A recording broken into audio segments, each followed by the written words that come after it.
Hey everybody, it's GauntletX, and Wilds of Eldraine has just launched on Magic Arena.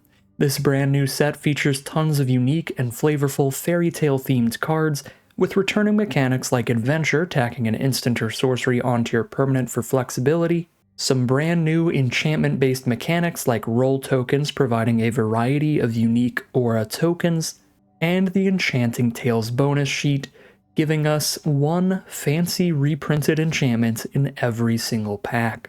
There's plenty more going on in the set, but without further ado, let's just bust open these packs and see what we get to play with today. Starting off as we always do with Sealed, we're going to take a look at the rares that we have opened up, as they are often going to be the strongest cards in your Sealed pool and the biggest reason to attempt to play a certain color or color pair. So let's go ahead and take a peek through the rares we have opened up today. Starting off, we have Agatha of the Vile Cauldron, which has an ability that's going to reduce the cost of your activated abilities of creatures you control. That does reduce the cost of her own activated ability as well, but not the most flexible ability for a sealed deck. Not something we're likely to get a ton of synergies for. Maybe there'll be something that works super well with her, but by herself, a 2-mana 1/1 that has a 5-mana ability to buff your board with +1/+1 trample haste is okay. Like, it's a fine mana sink, but the 1/1 body up front is not the greatest, and she's pretty color restrictive as well. Red and green for the 1/1 there. Doesn't seem like the strongest way to start off the sealed pool. Next up, we have Restless Vinestalk, and all of these dual lands that can turn into a creature later in the game are very, very nice if you are already going into their specific color pair, but I don't see them as massive reasons to attempt to be in those two colors, so really nice if we're going green-blue anyway. They're a slight addition that could push us into the color pair, but not like something that's going to get me to immediately be like, alright, I'm playing green-blue. They're just going to be great if we do happen to be in the color pair. Next up is our best rare so far, the Horned Lock Whale. This card is already great as just the instant Lagoon Breach adventure there. The owner of target attacking creature you don't control puts it on the top or bottom of their library for only 2 mana. So this is a great tempo removal spell. If they put the creature back on top of their library, they basically have to spend their next draw step redrawing the card and potentially their next turn recasting the card. And if they put it on the bottom of their library, you've basically dealt with it forever. You've just spent 2 mana, practically destroyed the attacking creature. So I think Lagoon Breach is already fantastic, and when you just tack that on to a really big late game creature, you're getting a very nice 2-for-1 from this card, so I think that is our best rare so far. Next up is The End, which has a lot of text on it, but essentially worst case scenario is a 4-mana instant to exile a creature or planeswalker. Always going to be a fantastic playable in Limited, in Draft, or Sealed, and it's got a little bit of upside if your opponent happens to have a ton of copies of the same card, but mainly just a great removal spell that we'll be happy to play. And next up we have Talion the Kindly Lord, 2 a blue and a black for a 3/4 flyer. When it enters the battlefield, choose a number between 1 and 10 whenever an opponent casts a spell with mana value, power, or toughness equal to the chosen number. They lose 2 life and you draw a card. Phenomenal mythic rare here. 4 mana 3/4 flyers already pretty solid, and that is large upside there. If you can get your opponent to trigger this card even just once, be really interesting to try to do the math and figure out what number you're supposed to choose most frequently. I suppose the easiest way to use this is if your opponent has a creature on an adventure. It would be incredibly easy to choose, but otherwise it'd be interesting to see maybe something right in the middle, like 2 or 3, because most decks are going to have a lot of 2 power or 2 toughness creatures, a lot of 2 mana or 3 mana value spells, something like that. So really interesting to figure out what number you want to choose, but other than that, it's just a fantastic card up front, it looks like, and this is looking like an incredible sealed pool to try to play blue-black in. Next up, we're on to the 2 rare Enchanting Tales that we've opened up in this sealed pool, and the Enchanting Tales bonus card slot, you're gonna very clearly see which ones are these reprints, because they're gonna have the really fancy border and the extended artwork and everything, as you can see here on Fraying Sanity. These can be anything from uncommons to mythic rares, so it is technically possible, I think, to open a 6 rare sealed pool, and it is possible but very unlikely to open like a 12 rare sealed pool. But the Enchanting Tales are really interesting because regardless of rarity, I think the rarity doesn't really impact their limited playability, because these are really interesting cards that are all doing very different things for the most part. As you can see with Fraying Sanity, which makes you really want to build a mill deck. Not something that's going to be very easy to do in sealed especially, but even in draft, I think it'd be pretty difficult to try to draft a mill deck in the set. I don't think there's like any other dedicated mill cards really. So Fraying Sanity doesn't really have a home here. This is mainly just like a bonus card to put in your collection for Constructed when you open it up. And then we also have Phyrexian Unlife from the Enchanting Tales, which fits into that same kind of niche Constructed worthy card category. The best this is going to do on average in Limited and Draft and Sealed is basically gain you 10 life for 3 mana, which is not really what you want to do. A card that doesn't impact the board in any way, doesn't draw you a card in any way, it's just stalling for a little bit of time. This is why generally life gain spells in Limited are not the greatest. You're just going to get a tiny bit of breathing room and then still fall further behind since you haven't impacted the board. So not a big fan of this card for Draft or Sealed. There are some combo things that you can do with this in Constructed, so maybe there's a chance that there's some kind of combo you could pull off with 1 or 2 other cards in the set, but I think it's pretty unlikely. The way that you combo with this card is that it's going to make it so you don't lose the game for having 0 or less life. So if you have a ton of cards in your deck that are going to make you lose life to get some kind of benefit, then you can use those super freely. The difference between having 0 life when you have a Phyrexian Unlife on board and having negative 5,000 life is basically non-existent. It's practically the same thing. So that's the one way you can really use this. That's what Ad Nauseam decks in Constructed do. They use Ad Nauseam, which lets them keep drawing cards from the top of their deck, but they lose life equal to the mana value of all of the cards that they draw into. So they just go to negative a bunch, but they draw their whole library because they have a Phyrexian Unlife on board. So that's one of the cool combos you can do with it. But keep in mind, if you're trying to find some kind of synergy or combo with this, you cannot use life payments.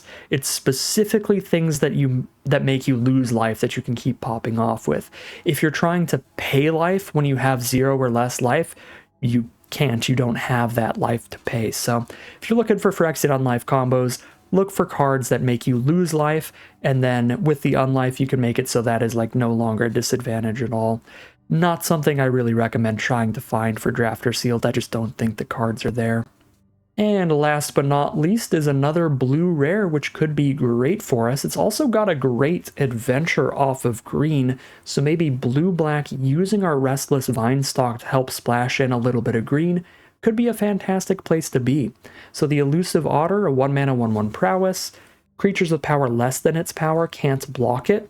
So if you attack with this as a 2/2 because you got 1 prowess trigger, they can't double block it with 2 1/1s to kill it or anything like that, which is nice, it's cute.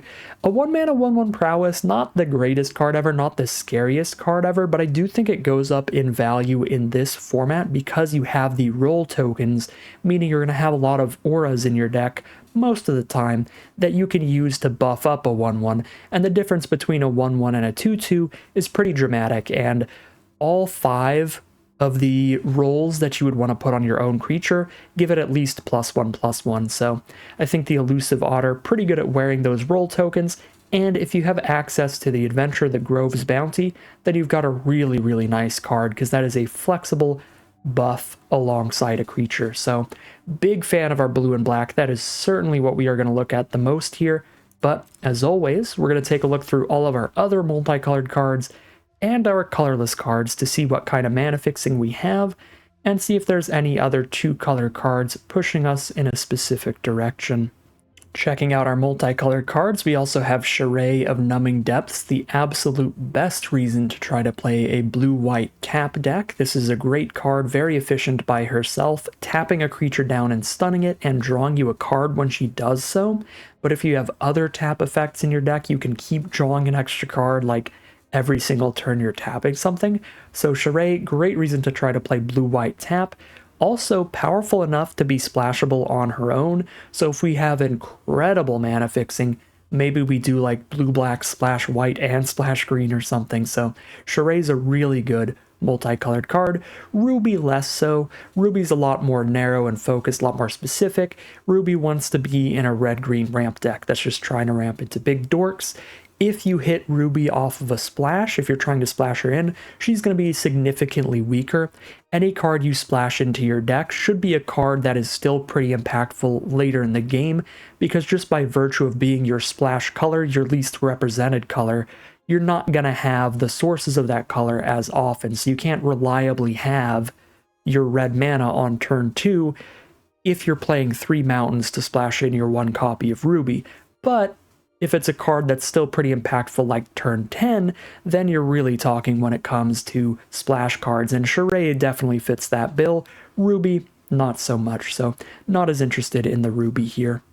Checking out our mana fixing, our colorless cards in general. Oh, that's kind of weird. Restless Vinestalk went into our green-blue color pair, so I guess we gotta mention our green-blue card as well. Troyan, Gutsy Explorer, very similar to Ruby, much stronger the earlier you can cast them. But with a green-blue rare, maybe we consider green-blue splash black if our green is a lot better than our black at the core of our sealed pool, so that's a little more interesting than the Ruby. Not too much so, though. And now we actually get to our colorless cards, where we only have 2. We didn't get any non-basic lands, which is unfortunate.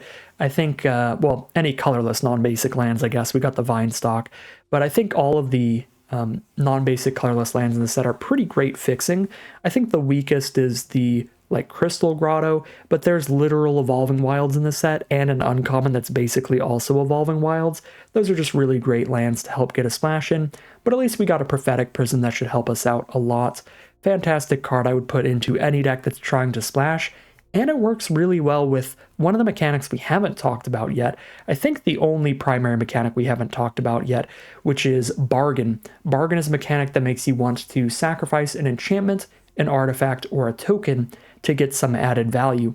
So with a Prophetic Prism sitting on board, you're going to have something expendable for your bargain cards like Agatha's Champion later in the game once you hit your splash color, because then Prophetic Prism isn't really helping you at all anyway, so you might as well bargain it away to let your Agatha's Champion fight something, or something like that. So do like the bargain mechanic and the bargain ability that Prophetic Prism gives us. The Tempting Apple, not so good though, because you need some ways to basically sacrifice your opponent's creature after you steal it for this to be particularly good, and the one way to consistently sacrifice cards in this format cannot sacrifice creatures unless they are specifically creature tokens, so I'm not very high on the Tempting Apple. So great stuff it looks like. We've got the Prism, we've got the Restless Vinestalk, we have a great blue-black rare, some great blue rares, and a great black rare, and a little bit of good green stuff with the Vinestalk. Obviously the Agathas, I wasn't supposed to look at those yet, but had to show off a bargain card. So blue, black, and green are the 3 colors I'm really the most excited about here. But I do like to take a look at all 5 colors, make sure that we dot our I's, cross our T's, and take a look at absolutely everything, just in case we're missing some color that has just incredible synergy, like a great aggressive curve or something like that. Just because we see strong rares in another color. So I do like to take a peek at everything at the very least, and we'll start that off checking out our white cards. So here we are taking a peek at white now, an emphasis on taking a peek. I am not going to do a full review of every single common and uncommon that we've got on curve here, just generally how the color looks once we get to this point of deck building. And it looks like in terms of the non-creature spells, we actually have 0 removal spells in the color, which is definitely a downside for sealed. Not loving that. Also, the non-creature spells that we do have seem a little narrow and not great. Like Griffin Airy is great with food tokens and stuff, but we don't have anything that synergizes with it in the main color that we have here, except for maybe Archon's Glory for lifelink. There's that Unlife that's really bad as well. So not loving the non-creatures, and as far as the creature curve goes, there are some cards that can do some fancy things. The cards that do things when enchantments hit the board or are put into the graveyard, those are pretty fancy, but other than that, doesn't look like an incredible curve or any really big reasons to be in white, so not super interested in the color. Taking a look at blue now, we certainly have a good quantity of cards here. Do we have the quality to go with it? We obviously have the rares, the Horned Lock Whale and the Elusive Otter, but the Otter's not really great unless you're also playing green, so we want to splash that in. The Whale is just straight up great by itself. Other high quality cards, I think the Picklock Pranksters are pretty great. They're Adventure to Free the Fae if you have a good instant sorcery or fairy count in your deck. It's kind of just like 2 mana draw a card, so you get this nice little 2 mana to draw a card and 2 mana to get a 1/3 flying vigilance. Slap those both together on one card and you've got yourself a pretty good deal. I also think the Snare Master sprite's pretty flexible. Nice little tapper dork. Great at wearing those auras as well, the rolls. So I think blue looks okay here. Honestly, not quite as excited as I would hope for, because a lot of our other creatures don't seem the greatest. They all seem fine. And when it comes to our non-creature spells, we also have some stuff that I think doesn't look incredible. And obviously blue is a color that's already pretty low on removal, but we also have 0 full-on removal spells. We do have 1 Misleading Motes and 1 Horned Lock Whale, which is actually pretty solid by blue standards. And this really goes to show how good Lagoon Breach is, because Misleading Motes is a perfectly playable spell, and that is a 4 mana way to put a creature on top or bottom of their library. The Horned Lock Whale, the Lagoon Breach on this card, is a 2 mana way to do that. It has to be an attacking creature. That is where it does get narrow enough to kind of pay for the cost reduction there. That is the cost of making it a 2 mana spell instead of a 4 mana spell. But not only is this one only 2 mana, it's also attached to a 6 mana 6/6 for later in the game. So I think these are both good cards, but it really goes to show how great that Whale is. I do like the Stopgap a lot, similar to the Motes or the Lagoon Breach, just bounces the thing back to their hand this time instead of the top of their deck, but it slows them down, forces them to recast that card, plus this puts you up a card with that card draw. Got more great card draw with Quick Study. Got Spreading Seas, which we obviously have to play. It's banned in Historic. It's got to be incredible. Definitely much weaker in Draft and Sealed than Historic, but it's a cantrip. It immediately replaces itself with a piece of card draw, and if you have it in your opening hand, if your opponent is on any average 2 or even a 3-lander, they'll probably have 2 sources of one color and 1 of their other color.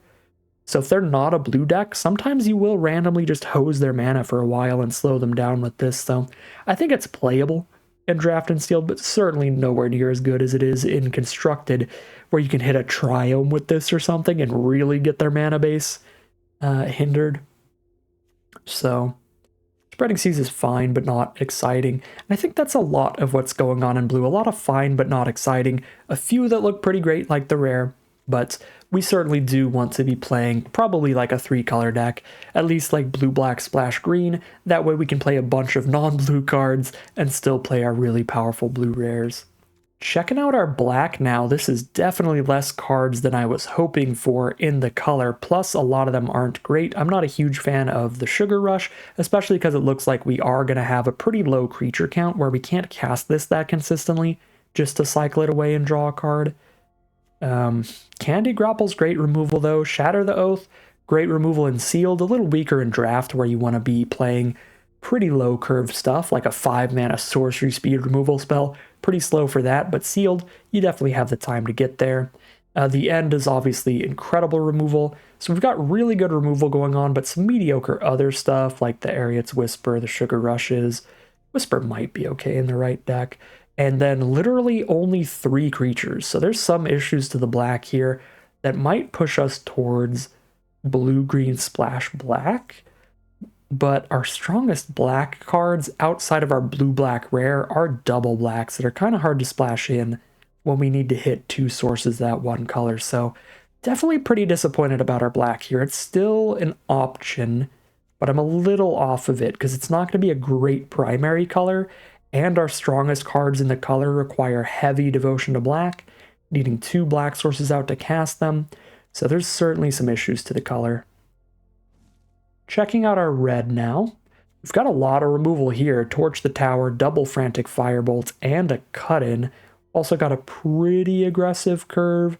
A 1-mana 2/1, a 1-mana 1/1 haste, just one 2-mana 2/2, but paired with the right secondary color, we could make a pretty great red aggro deck. Just a bunch of cheap dorks, curve things up, and play a bunch of cheap removal. The big flaw with red in this format is that's kind of the only thing it can do outside of like the blue-red spells sort of combo deck. Like, as you can see here, all of our best cards, like every single one is just strictly aggro. Veteran, Spear Guard, Grand Ball Guest, Belligerent to the Ball, Merry Bards even throw a young hero roll onto an aggressive creature. And I guess the Grabby Giants can kind of play defense as well with that reach and everything, but definitely the best thing our red is doing by far is aggro. So the only way I'm probably playing red here is with a secondary color that is also pretty low on the curve, pretty aggressive. Last but hopefully not least, we're going to take a peek at our green, where we have 2 Agatha's Champion. Already talked about what this card does. I do think that that is a very powerful and impactful effect. Giving you a creature and a removal spell all in one is always good in limited. There's also Stormkeld Vanguard, which is a great finisher.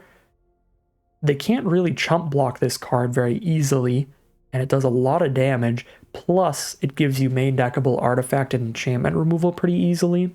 We've got 3 Ferocious Werefox, which are both a combat trick and a creature all in one, thanks to their adventure. Plus, the combat trick they provide leaves a permanent buff onto your creature, because it gives it an aura, so that's pretty sweet. A lot of stuff I like about the green at the higher mana costs. The big flaw to the color is the lack of stuff early on the curve. The Admirer, I suppose it's supposed to wear a role and be pretty good, but we don't have a lot of role production. And the 4-mana mana sink, that's really just never what you want to be doing unless you've completely ran out of cards. And that doesn't happen too often in modern limited formats, especially in Drafted. Sealed, there definitely are more board stalls where you could find the extra time to dump some counters on that, so it might be okay, but pretty weak overall. I do like the Tangle Span lookout a lot at 3 mana, but again, we don't have a ton of rolls, so we don't have a ton of auras to trigger this thing. We'll still try it out, probably, if we're playing green. Witchstalker's fine at 2, Outrider's not great, but with something like Garruk's Uprising in the deck to benefit off of having as many 4-power creatures in our deck as possible, we would probably still run it here, so not in love with my green, but I do think I like it better than the black. If we take a look at the 2 together, green is just, yeah, much more creatures primarily, but also much more, spread out curve in general. When we consider that, multiple of our non-creature black cards also went a really high creature count, like the Sugar Rushes, we just won't be playing those. I don't think there's anything in green I would say is completely unplayable. Spider Food's a little bit narrow, but there are a lot of artifacts and enchantments in the set, as well as a good amount of flyers, so we could main deck that. Brave the Wilds is very, very playable if we're gonna be 3 colors, because it can just be 1 mana, turn this into whichever basic land we need, a forest or a swamp or an island, so I do like that. The only thing that I just kind of really don't like in green is the Admirers. We might cut those, but overall, I think green is looking better than black. If we do the green-blue thing, that's 53 cards. We have 13... we can cut 13 cards here. That's also not putting in the multicolored cards yet. And the colorless cards, we'll put in Prophetic Prism for sure. So we get to play Troy in this way, which can ramp into our mana value 5 or greater spells, as well as our X mana spells. I don't think we're playing any X mana spells. I guess it works with the Grove's Bounty. We can use Troy to ramp into that. Let's see, 5 mana value or bigger? 1, 2, 3, 4 that are definitely making the cut. 3 that I could play if I just want to do a lot of ramp between the Attendants and the Gatekeeper here. This could be a pretty good Troyan deck, and worst case scenario, you can keep filtering through your draws with this. You get to keep looting by drawing a card and discarding a card. that can let you discard a land to find something else if you're flooding out, or discard something else to find a land if you need more lands, and then anything in between. Obviously, those are just the most obvious uses of it. I think that is pretty good. I don't think we quite want to try to splash in Charade here, because the only fixing we have is 1 Prism and 1 Brave the Wilds. No lands that'll help get the white source into here. I really do like the idea of blue-green splash, just a little bit of black for tally in here. And I think I'm just going to commit to that so we can get into the gameplay. So let's go ahead and drop the red cards and the white card out of here. And now we get to cut 17 cards. So we've got a lot of room to build this deck however we want it. Let's start off by sorting out a pile of the most narrow and mediocre cards and just immediately cutting those. This is going to be a pile of cards like Fraying Sanity that are pretty strict build-arounds that we're not going to be working with. Let's scroll through everything on curve for that. Everything so far seems playable. Admire, I'm going to immediately put that into my maybe pile. I've already said a lot about what I don't like about this. The Aquatic Alchemist is very clearly for like a blue-red spells deck with a ton of instants and sorceries. It's not really going to be doing anything great in our deck, so we're going to add that to our very narrow and not great for this deck pile. Same with Freeze in Place. The card is just pretty low impact over time generally, unless you're either very aggressive or you are the dedicated blue-white tap deck, and we're going to be neither of those things. Fraying Sanity, strictly a mill card, not what we're going to be doing here. Coralsmith is a fine mana sink. Doesn't take too much mana to get this to trade favorably into like higher creatures, but it's still kind of awkward. I'm not in love with that. Mocking Sprite also pretty much for a deck with a lot of instants and sorceries. I suppose the idea behind this is even if you don't have a dedicated like blue-red spells deck, you can use this with an aura like a roll to get a nice juicy flyer, but we don't have a lot of rolls, and we've got decent creatures to put them onto already. Spider Food is a bit narrow, but as a primarily green-blue deck, we're going to be very low on interaction in general, so I don't think I'm going to instantly cut that card. And I do want to take another look at this. Chancellor of Tales is something that might also be too narrow and too focused for our deck. We'll check how many creatures with adventures we have in a bit, but for now I'll keep it in. The Tempting Apple, again, for super aggressive decks, or decks that can sacrifice the creature they're stealing. We're going to be neither of those. I think everything else is playable for any kind of mid-rangey rampy deck like we're doing. So that puts us to 11 cards to cut still. And looking at a giant pile like this with 11 cards to cut is where looking at your curve can help a lot, especially your creature versus non-creature curve. So if you want to do that, you can always do that by typing T:CR into the search bar of the deck builder. It will, at least it has been the last couple months, it'll lag out the deck builder if you do this, so sometimes it's not worth it. We'll see. Let's say I want to cut a couple Toadstool Admirers here, because I already have 2 other decent one-drop creatures that I prefer both of these to the Admirers. So if I try to cut these, is it going to lag out the deck builder? Yes, it's just going to freeze up and have 0 FPS for a while. Awkward. Alright, that is the big flaw of sorting like this on Arena right now, but theoretically, this is a great way to look at your limited decks. So we are down to 49 cards now. We can check our details here, see our creatures versus non-creatures count. If you want a general, simple baseline, 15 to 17 is like the going rate for just mid-rangey kind of decks. 17 plus is for like really aggressive decks. 15 less can get you to really controlling builds that aren't going to be focused on creatures as much. But 15 to 17 is a pretty easy rule of thumb if you're newer to Sealed and Draft.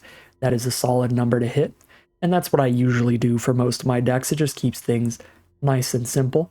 So we're at 21 creatures and 11 non-creatures. So as far as how many creatures we want to cut, probably at least 4 here, because again, we're not that aggressive. We're going to be more rampy, trying to play some big creatures that can kind of single-handedly close out the game.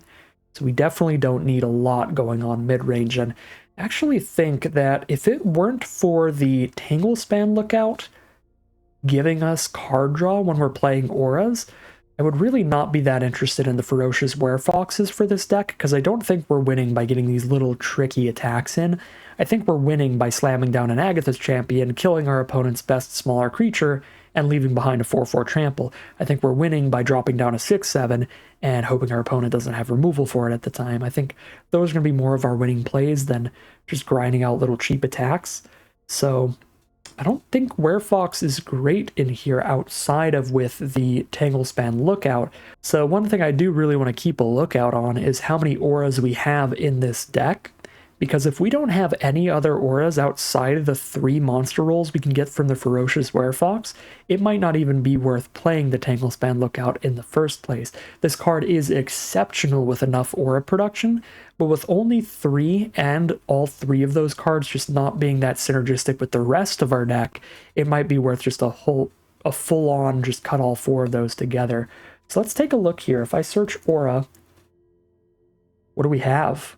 Literally just Spreading Seas, although I guess the rolls it doesn't have aura in the text box, so I need to search roll as well. That is not how you spell that. I clicked too fast. Okay, it's literally just Spreading Seas. That is the only other aura that we have to work with our Tanglespan Lookout, which is a bit of a bummer because I think this card is, again, exceptional with enough auras, which usually I'd be fine playing it in a deck with at least like 4+ auras because the benefit is so high when you do get them out. I would prefer to have as many as possible, but 4 would be around the cutoff point. We have the 4. The problem is none of these auras are cards we really want to play without the Lookout, especially the 3 Werefoxes. I guess Spreading Seas, we could still try it out and be goofy with that, but I think we just cut the Tanglespan Lookout package here. And that's going to put us to 17 creatures and 11 non-creatures now, which gets us to that golden number, the magical number. Gives us some room to cut some non-creatures now. And then cut whatever card types we want between creatures and non-creatures.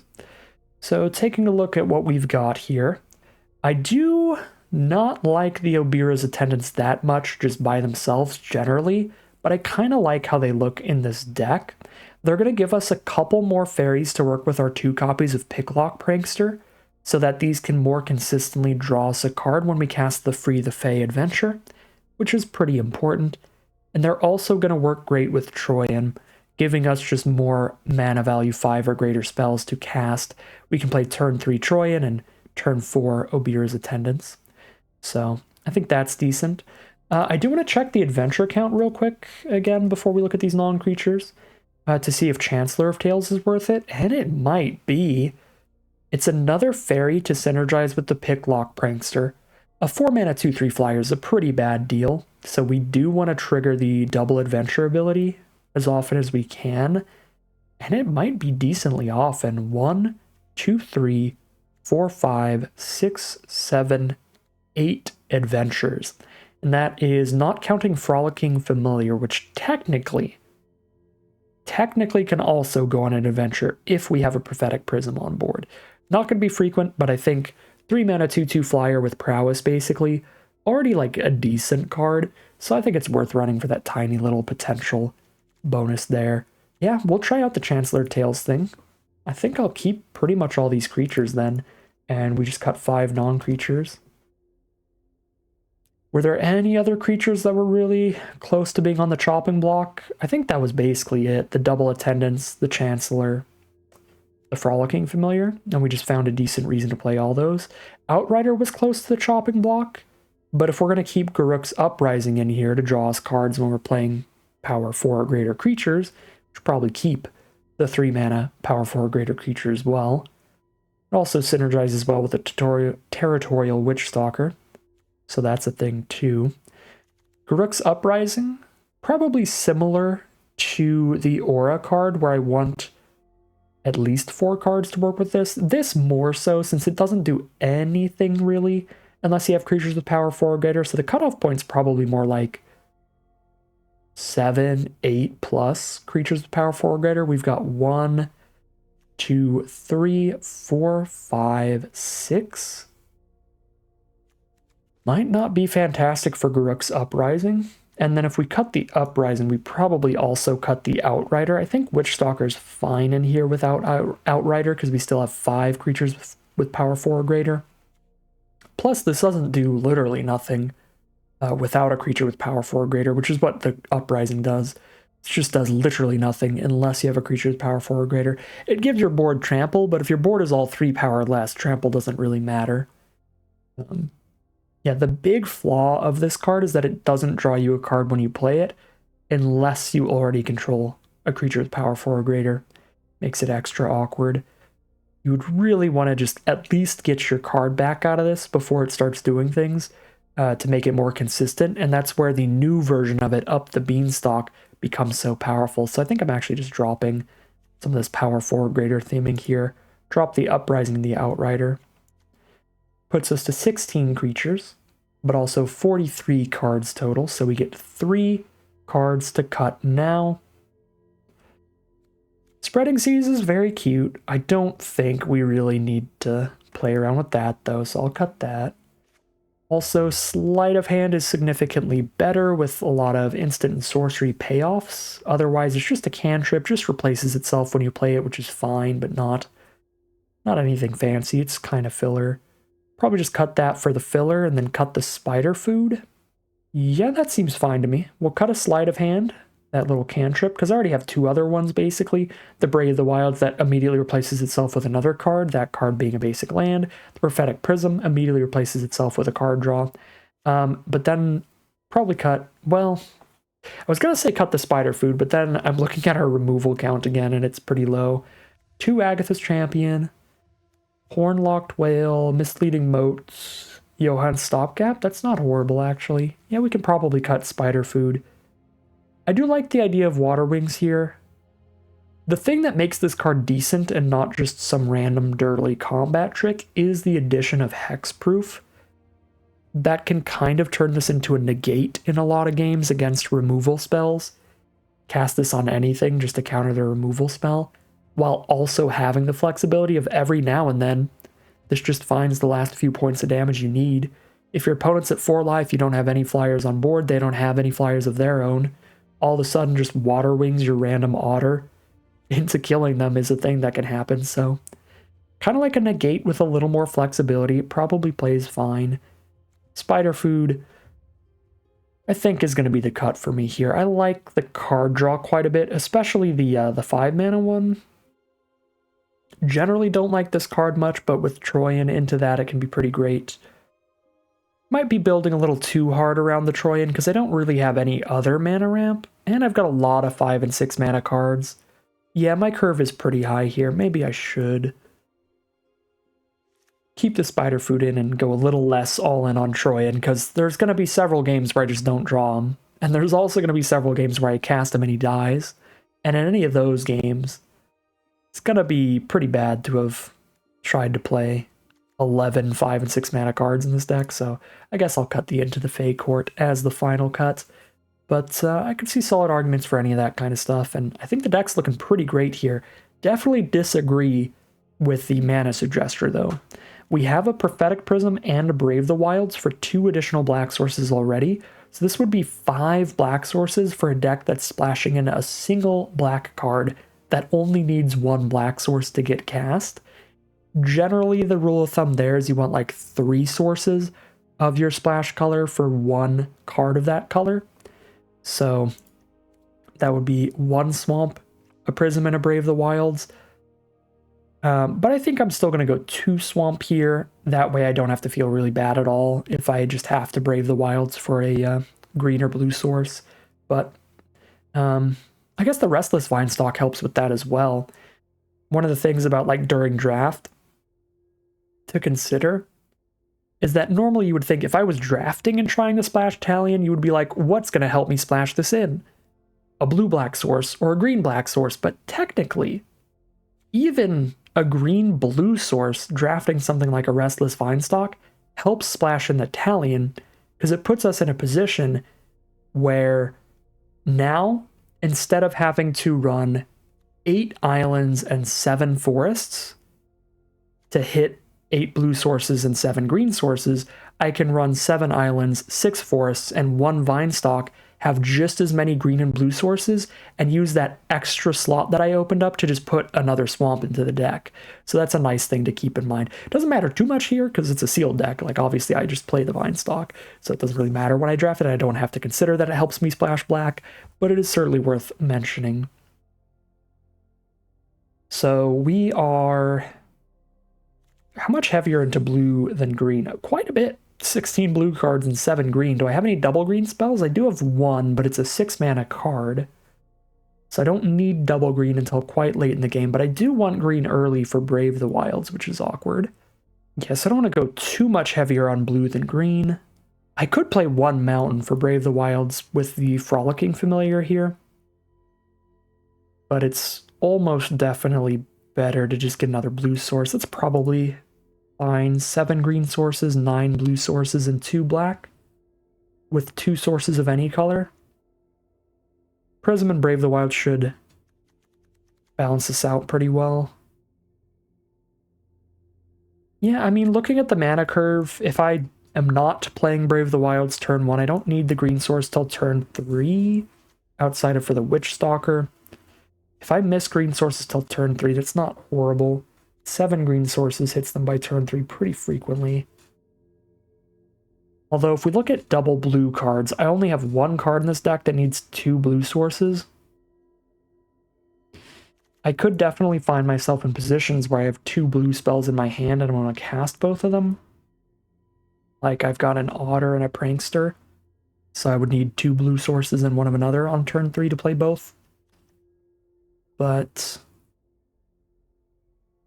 I think it's not that horrible to go closer to an even split here, even though I have more blue cards than green, so I think I am just going to do the even split to really make sure that I don't have any problems hitting Brave the Wilds generally.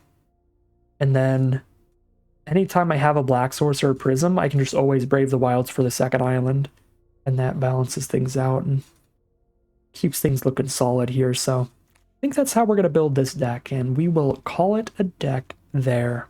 Alright, here's a look at our completed deck list for today. As always in Sealed, this is going to be kind of just a mid-rangey pile of cards. All the best stuff that we could find, playing a lot of the best cards in the Sealed pool. Our big bombs are going to be the Horned Lock Whale, which can be a removal spell and a creature all in one, which is always great.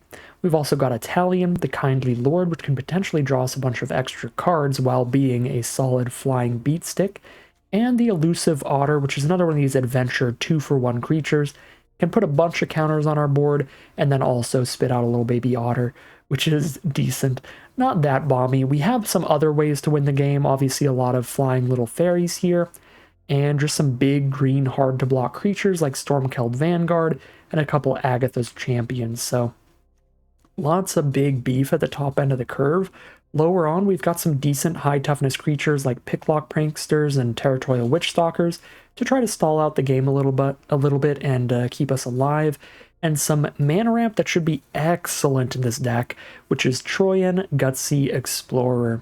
He's jacking the beanstalk right here. He's going to ramp us up into these big 5-6 mana creatures, and also potentially our X mana spells like the Grove's Bounty on Elusive Otter. So I think Troyan's going to be like one of the best cards for this deck to potentially find some victories just from curving out really exceptionally quickly with some large creatures.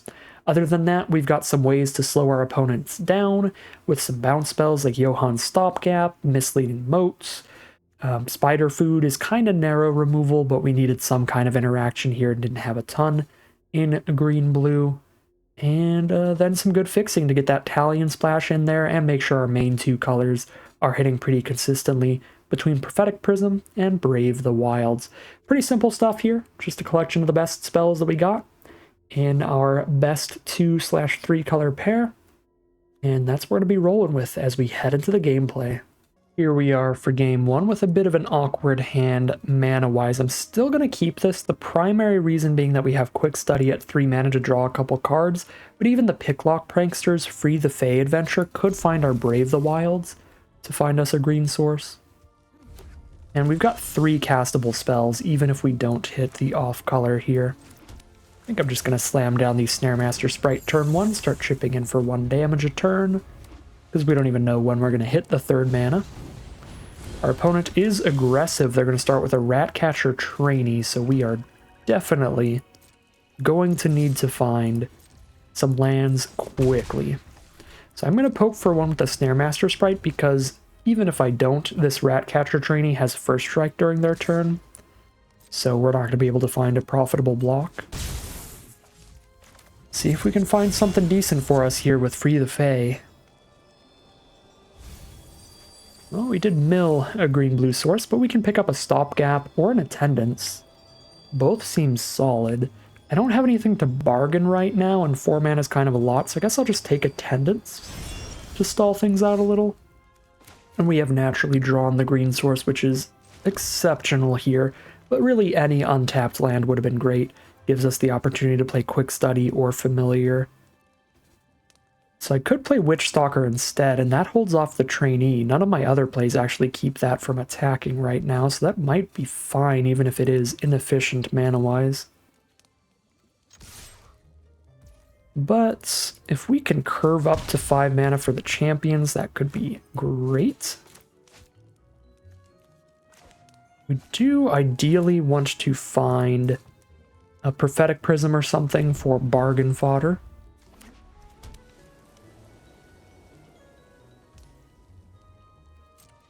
The other bargain fodder we have in the deck is Spider Food for the the food token. I guess that's it. Our deck's actually pretty bad at bargaining, which can be an issue. Alright, they're just going to poke us for 2. Let's cast Quick Study. So that was one thing I think, missed during deck building here. I forgot about the champions really needing to bargain. So I think that I should have actually kept Spreading Seas in here, probably. Our other big green and blue cards don't need to bargain. I think the champions are really the only cards in the deck that need to be good. But maybe we cut a champion for a Spreading Seas then. Give us a 3rd piece of bargain fodder for the 1 copy of champion, instead of just having 2 pieces of bargain fodder for 2 copies of Agatha's champion. So we should probably change that around. But generally, still think the deck's looking great. Alright. Got things stalled off pretty well. The vigilance on this Picklock Prankster is going to be exceptional for us. I could slam down a 4/4 trample, but I think I'm just playing the Attendance. Keeping all my threats super evasive, and giving me more time to maybe find something to bargain away to the Agatha's champions to get full value there. This is a ruse. I guess we don't block here. We don't really have a great block that could play around the combat trick. Princess Takes Flight. That card is super gross. Doesn't look very good up front, because you exile a creature, then give something flying, then you give them the creature back. But there are several ways to make sure you don't give your opponent their creature back. You can sacrifice this to a bargain card. You can return it to your hand with one of the commons. And you can also just destroy it to something. So that's not great for me. 6 mana available. Could dig for my Bomb Fairy. I do have to be slightly worried about milling out, but not that much. I'm going to see if I can find it. Nope. Water Wings would have been good earlier, but I think at this point I just want another 3/4 flyer. Do I hold on to Misleading Motes or cast a 2/2 flying Frolicking Familiar? They're at 13. We take 3 on the crackback. I feel like it's reasonable to just play a flyer here. Actually, we take more than that. We take 5, because they buff the reindeer.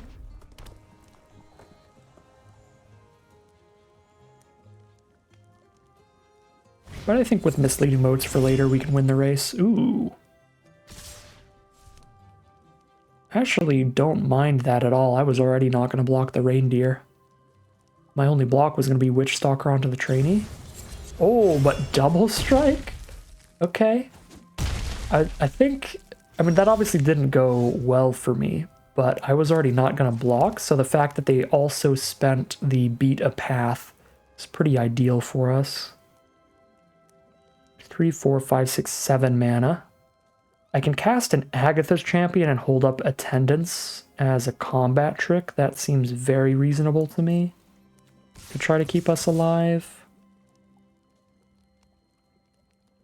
Alternatively, I just play another Prankster and hold up Misleading Motes. I think I gotta play Champion here. Holding up Attendance with 3 blockers up. And if they don't bargain away the Princess Takes Flight, then we actually have 4 blockers and they're in a very bad spot. Unless they have direct damage, obviously we die to that if they shoot me for 3. Yeah, it's looking real likely we can find lethal next turn. Yeah, they just tap out for the big Menace Dork. And pass the turn. No reason to use Attendance right now. Okay. They're at 9 life, 3, 4, 5, 6, 7. If I cast 2 instants or sorceries, they're dead in the sky to the Frolicking Familiar. So we'll do that. Make sure I do the math right. 1, 2, 3, 4, 5, 6, 7. 8.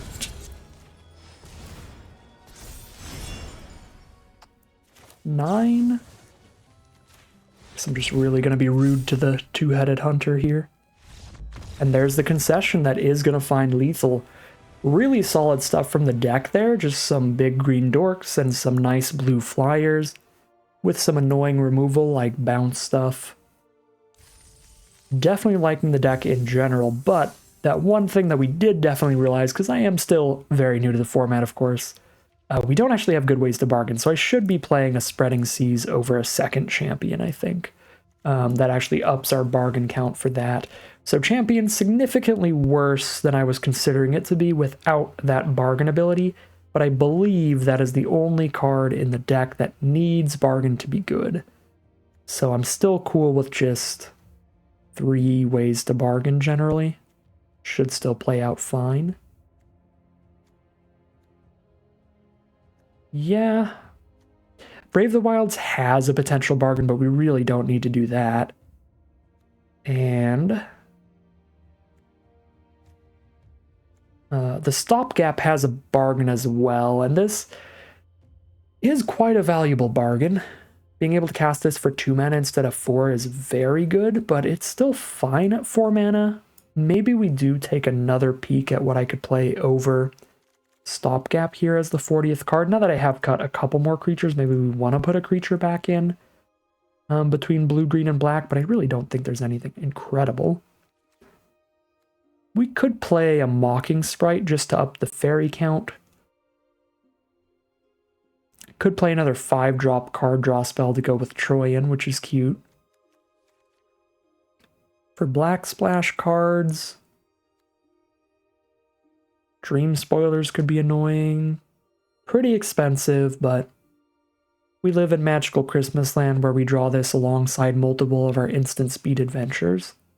That could stack a lot of -1/-1s. And for green, there's not really much of anything I'd want to swap out. Maybe we should play a Werefox over a Stopgap. That could be okay. That gives us a roll to put onto one of our flyers. Honestly, if I just have the mana sitting around at any point, changing a 1/3 Flying Vigilance into a 2/4 Flying Vigilance is kind of nuts. If we had the 3 mana 2/3 that when it enters the battlefield puts a royal roll onto a creature, I'd be very happy with that. Because then I can proactively keep playing creatures on my turn while buffing my flyers. That would be great. Any creatures basically that put a roll onto something when they enter the battlefield, I'd be super happy with, but we don't have any of that in this sealed pool. I guess I have Merry Bards, but that's a red splash. Again, solid black cards, but I don't think I'm trying to splash in any more black. I could splash in a Candy Grapple. We've got 4 black sources. 2 mana -3/-3 without anything to bargain is still good. Can't splash in the double black removal, but I can splash in 2 mana instant -3/-3 if I want to. There are a lot of different ways to put this deck that would be better than the double Agatha's Champion build that we had before. I feel like Stopgap is still good enough at 4 mana, just not great. But we'll play around with the Werefox over it. See about getting a monster roll onto a flyer. See if that plays any better for us. Because we did not cast Stopgap that game. We, I think, scryed it onto the bottom. Because of our lack of ability to bargain it. So that could come up. Alright, we drew the champion again with no bargain fodder. That could be awkward. Also, no blue source is certainly a bit iffy.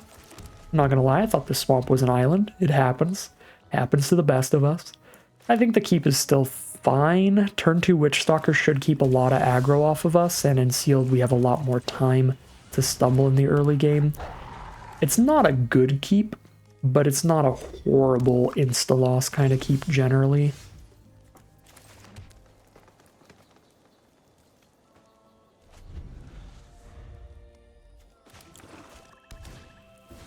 You just got a little bit colorblind there.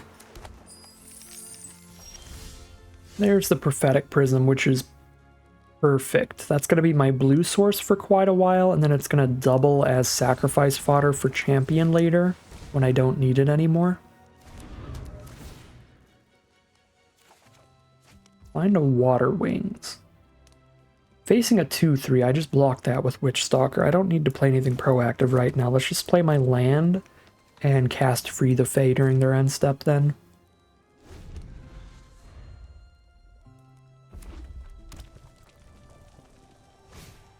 Corvold and the Noble Thief. That's going to be really good in this game because it's going nice and slow for our opponent.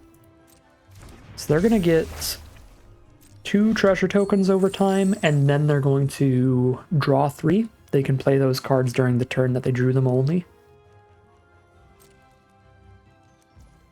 Nice big impulse draw coming up.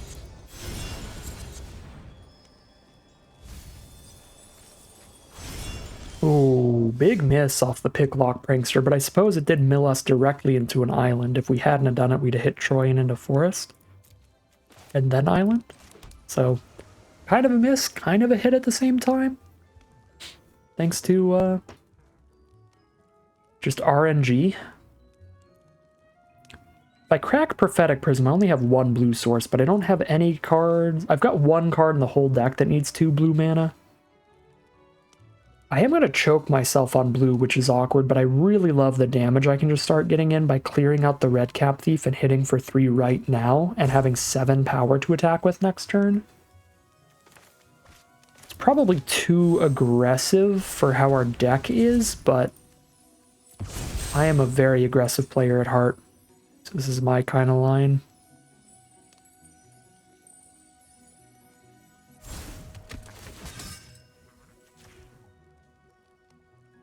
They have the combat trick here. It's probably the +2. Yeah, that's not crazy. That's fine. Still get a 2-for-1 here. It's just not as good because we don't hit them anymore. We kill a Rage and a Red Cap Thief. If it were a combat trick that would leave the Red Cap Thief behind, that would have been really bad for us. And turns out I just made the right play because I can see the future and I knew we had the second blue source on top of our deck anyway.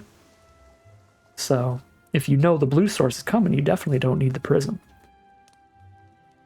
6 mana now.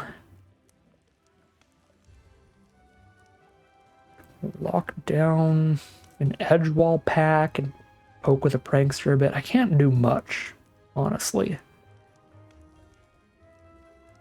I could just play a 3/4 and pass.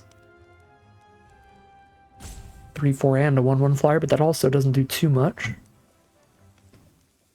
They stopped hitting lands at 4 mana, which means got a very loaded hand. They're definitely going to be ahead of us in card advantage after the Corvold pops off.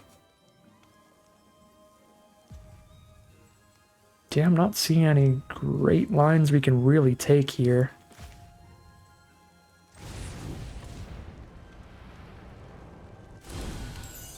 Guessing we're just jamming down our smallest creatures for now. And being mana efficient, getting the full value off of all these effects. Kind of just waiting to find another beefy green creature, ideally. Oh, it exiles our cards, not theirs. Interesting. Well, they hit cards that are not very good for them, so that works. I guess they can Brave the Wilds and turn a treasure token into just a full-on basic. Alright, that is significantly worse card draw than I thought, which is good for me, because they just hit some random dirtly stuff out of our deck instead of whatever they might have had. But they do get to cast all three of these cards. They get the full draw 3, because they're cheap cards. So that's pretty good. That they didn't have to just leave something in exile, at least. Belligerent of the Ball. +1/+0 menace to the rat. Get in there.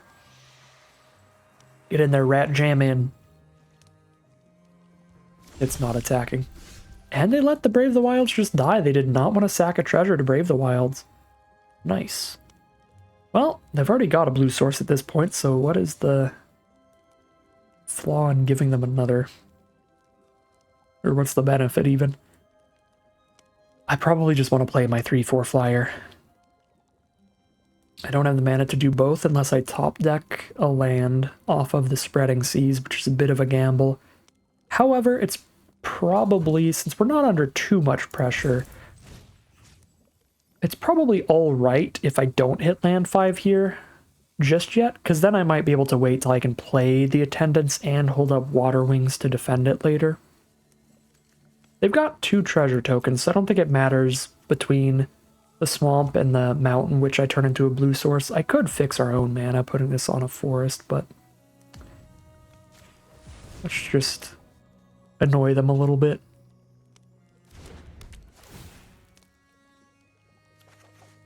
Okay, didn't hit the land, so we're just gonna chill with the Attendants. I could Spider Food away the Prankster. I think I'd rather save this for something worse.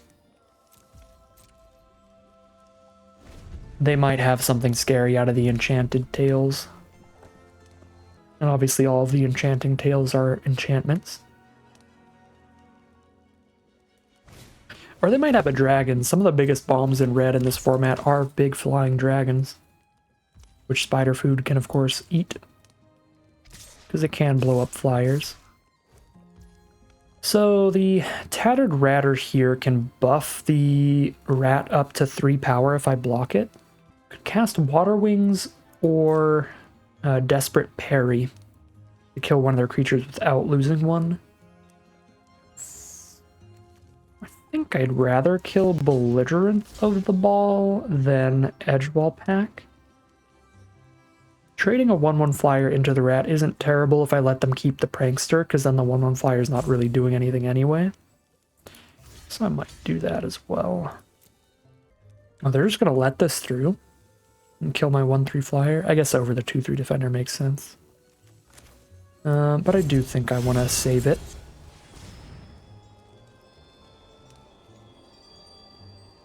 Would have expected some kind of trick if they had one, or removal. Okay, they'll use it now. Alright. Balances out fine. We still traded a Candy Grapple for just my adventure, basically. Now we drop our 3/4 to block their 3/3, and we have the mana for the Water Wings. Definitely a little behind, but overall, I think I'm doing okay. They still need to draw something else to, like, break through and kill me. And we've still got time to draw into something big of our own. Well, that's the Spider Food target. The problem is, it's going to do a lot of damage this turn.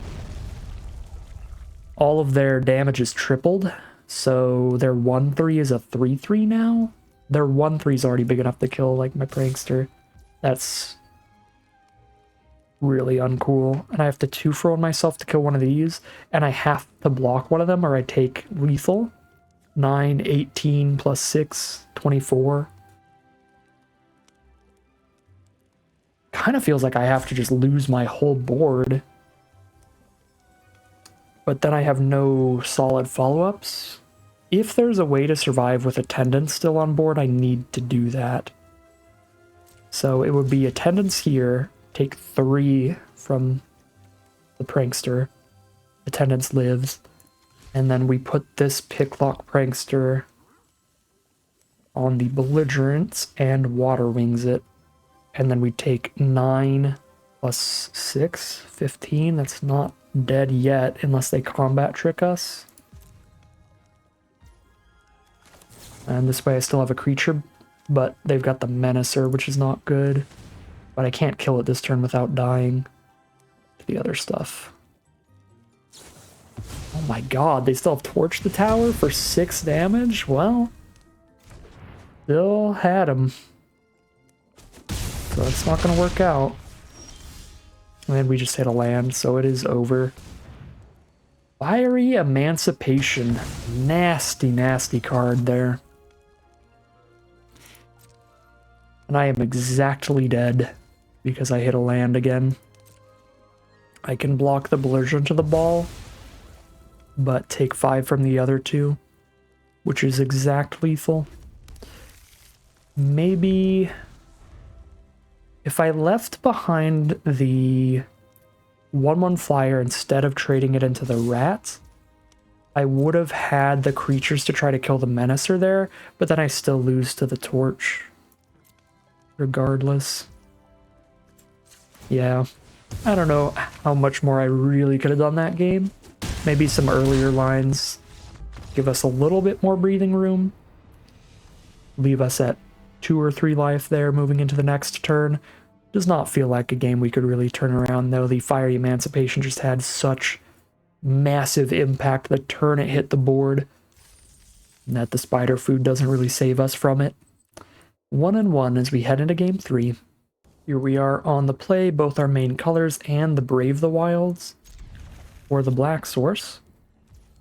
Do like the hand.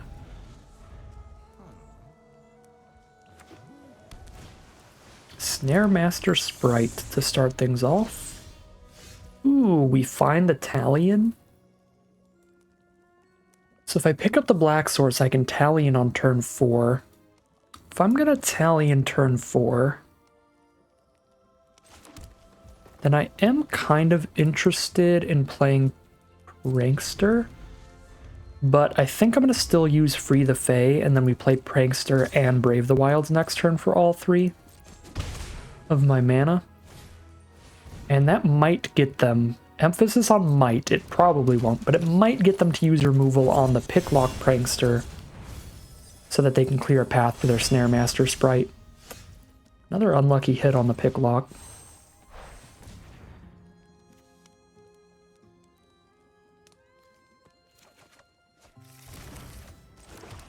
But here it is.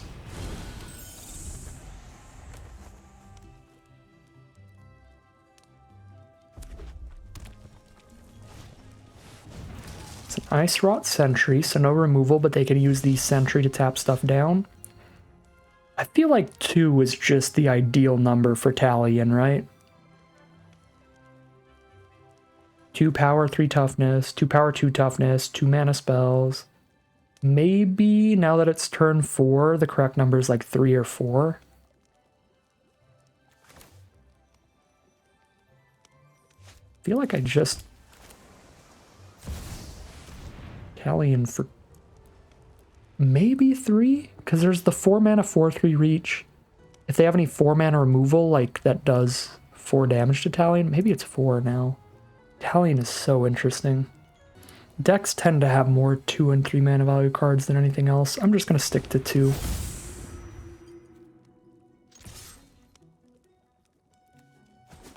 Weirdly enough, this Ranger does not have reach. Most cards with a gigantic bow in the artwork do. But I'm happy that one doesn't, because it means we get to get some free damage in with the Prankster. We've got the Prophetic Prism alongside the Frolicking Familiar, so we can blow off steam and blow up the Snare Master Sprite. That could be very nice. Also, we'll have the Prism left behind after that to bargain away. Send in the Ice Rot Sentry. Spend the 2 mana to tap. Tap the Talion. Buffs the Sentry to a 4/4, no blocks. Probably going to Lagoon Breach the Sentry later.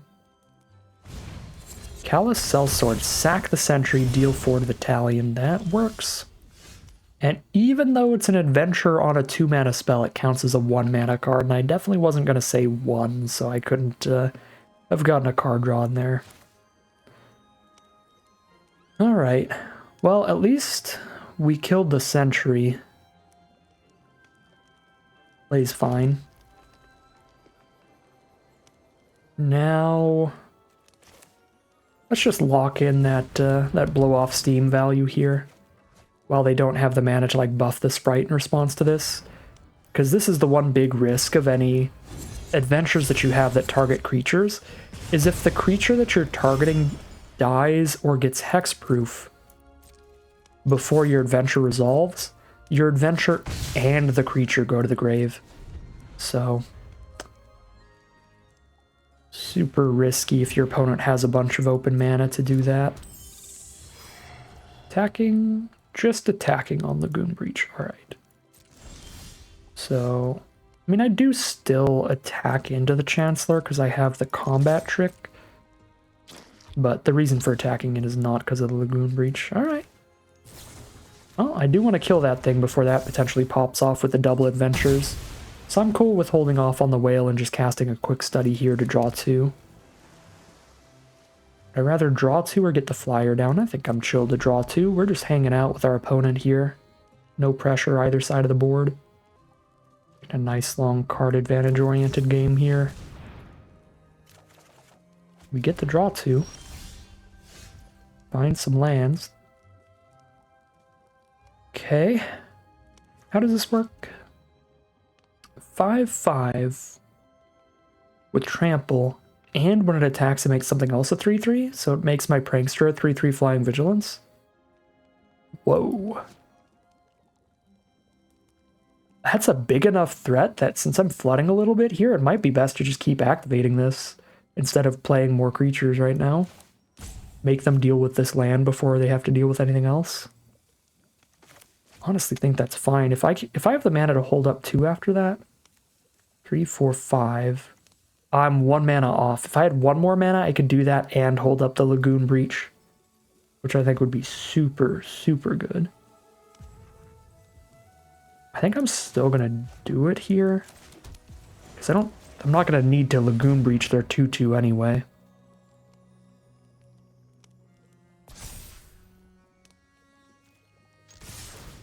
The odds of them playing like a really big haste creature are kind of low.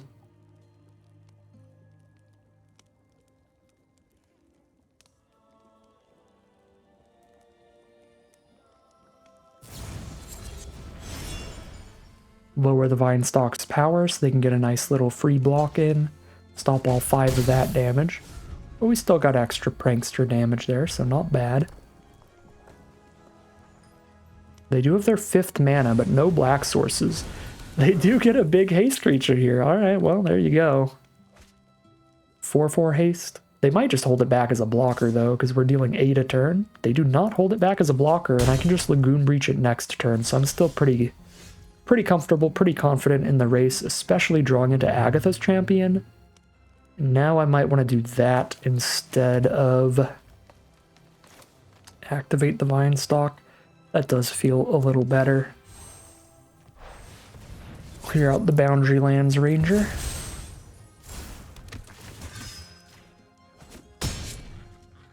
Poke with the Prankster.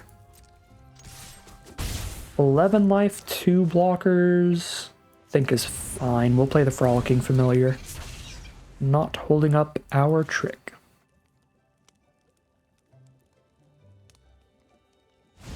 It's actually 3 blockers, because obviously the Prankster has Vigilance. I keep forgetting that.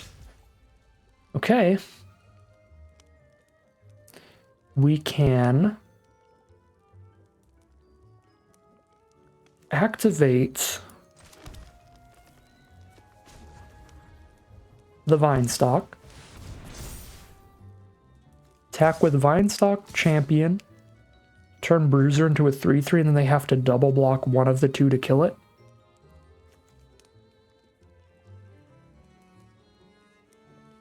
Yeah, so they double block Vinestalk then. And we get to kill the flyers instead of the 4/4. And then when the flyers are dead, we get to send in with our own. That seems reasonable. It just forces them into a double block wherever they want to kill, which means I get to choose what I want to kill. No matter what. And yeah, we kill the creature with flying. So the flying squad can get in. Grand Ball Guest. There's a 2/2.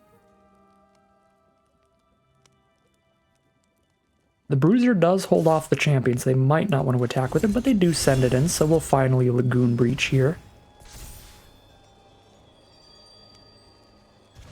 They put it on top, so they might be trying to use the two creatures can't block this turn to find lethal. But they're just going to concede there, so I'll take that as a no. So we had to decide between playing the 2/3 flyer or the 6/6 ward 2. I think I was just going to cast out the 6/6. Very important to note, I don't think we're supposed to cast the Horned Lock Whale at instant speed here. I think we're supposed to just play a land, tap out, play that. I guess 4, 5, 6, 7, 8, and 9. We're 1 mana off from casting both. But yeah, just play the whale and have a 6/6 ward 2 blocker up. So if they want to shut off a blocker, they have to spend all 5 mana to do so. And then obviously just attack with everybody else and should be pretty safe. Opponent agrees and concedes the game. We are 2-1 heading into game number 4. Here we are now for game 4 on the play. Kind of a narrow hand, but great mana. So certainly a keep. Let's see what our opponent's second color is. I'm just going to Spreading Seas them turn 1 and see what happens. They probably just play another mountain, but I can't resist. Cannot resist. Okay, they play another mountain. I hope they're not blue-red. That would be absolutely hilarious. Oh my god, they are! They got us. They got us. Well, there's a spider food target. Only taking 1 a turn though, so I'm just going to quick study. Spider food being sorcery speed is quite the bummer. Alright, they had an island anyway, or they drew into the island. So Spreading Seas doesn't really do anything to them. Rat Catcher Trainee. They get 2 rats and then they get the first striker. It's going to be a wide board state. That'll be annoying. But we can drop down a 1/3 Vigilance. Ooh, there's a Troyan as well. Can only play one of these cards here. Troyan or the Prankster.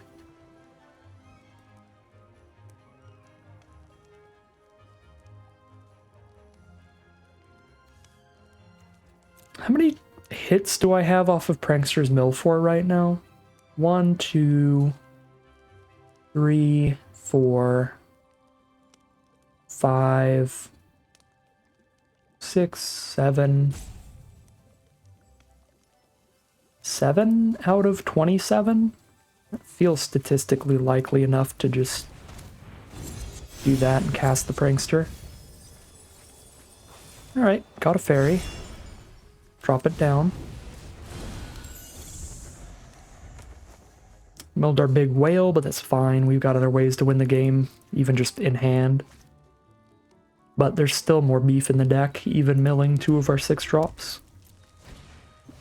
There's their own Chancellor of Tales. That, I think I do want to just spider food here, so I don't have to deal with the double adventures for the rest of this game. That could be an issue.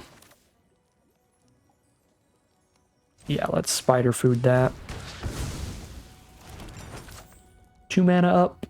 Just holding up our Water Wings to protect our card. Or our Desperate Parry to stop some damage. Or we can eat the food. A lot of stuff we can do. Alright, here comes the 2/1 first strike.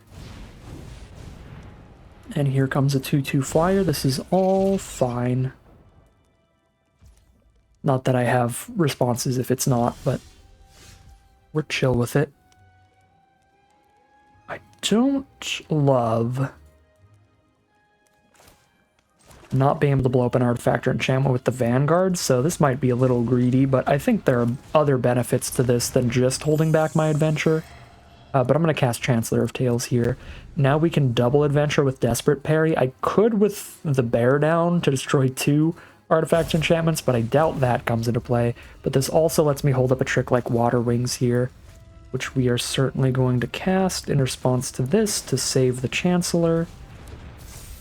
It doesn't counter the cut-in, though, so they still get the Young Hero roll, which I think I'll just go ahead and blow up here.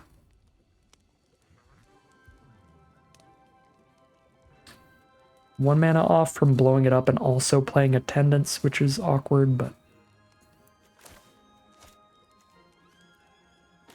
I think this is worth it.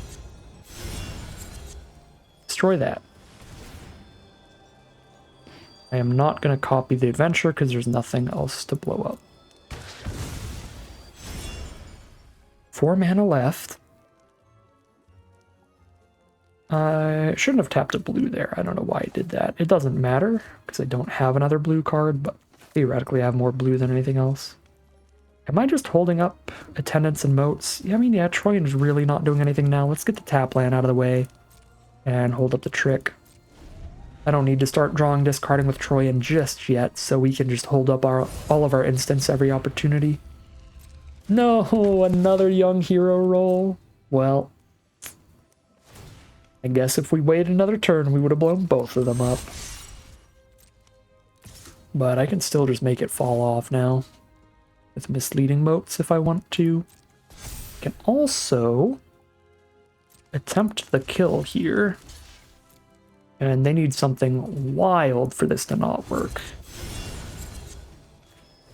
It's got to be something insane for this to not just kill the trainee. -5 power. Alright, cool. Cleared it out of here. Good stuff. I'm not going to eat the food because I have bargain cards in this deck. Oh, there's the Werefox to buff the Prankster. That's spicy.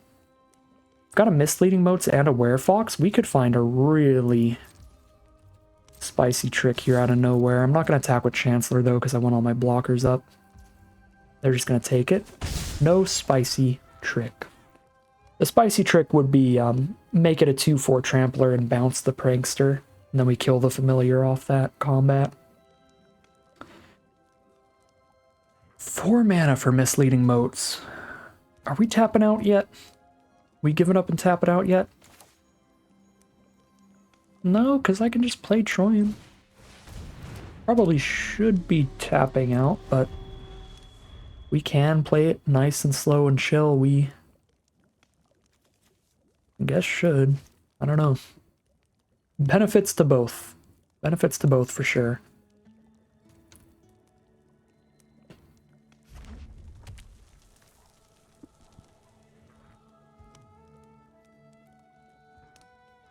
But I do like holding up instants. It has been working out very well for us so far to have instant speed stuff to do. Okay, this is not great. We can't do much about this. I guess I can bounce the Familiar and stop most of their damage. I can have a 2/4 Troy, and one thing that's really important to note about rolls that could come into play here is that each creature can only have 1 roll on it per player. That Hearth Elemental is incredible here with the empty hand, so just a full draw 2 and a creature. But anyways, since I can use the adventure and get a roll onto 2 of my creatures, I probably should do that, but what is very worth noting is that I can't put 2 monster rolls onto Troyan, because then the first one just falls off. But I do think we try to put 1 on Troyan, and 1 on the Vigilance Stork. I should have done that the other way around, in case they had instant speed removal for Troyan.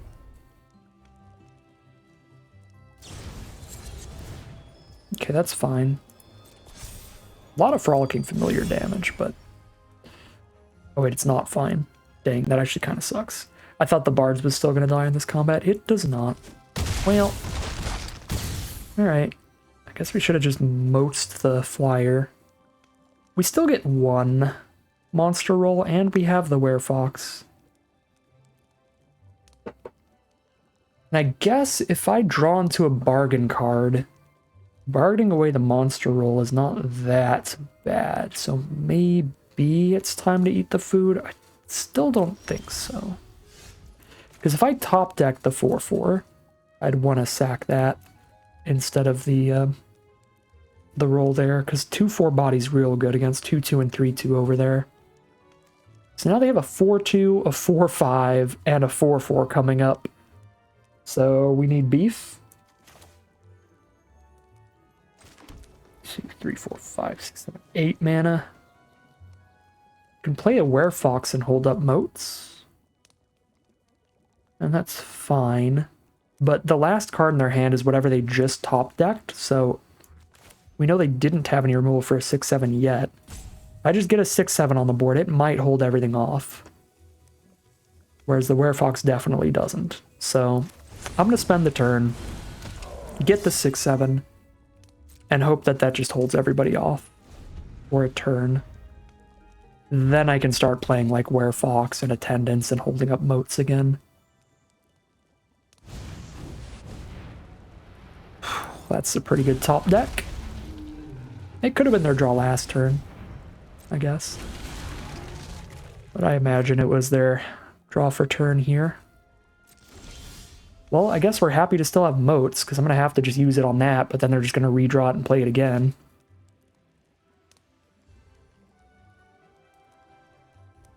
I mean, I could also just play enough flying cards that they don't really attack with it, which kind of how things already are. I double block and they kill a 2/4 for their 4/4. I'm still going to hold up moats here. But I think I actually would rather just double block and permanently kill the dragon than put it back on top of their deck right now. And if I have the mana up, the Vinestalk being a 5/5 blocker could be very relevant, because that's bigger than all of their ground creatures right now.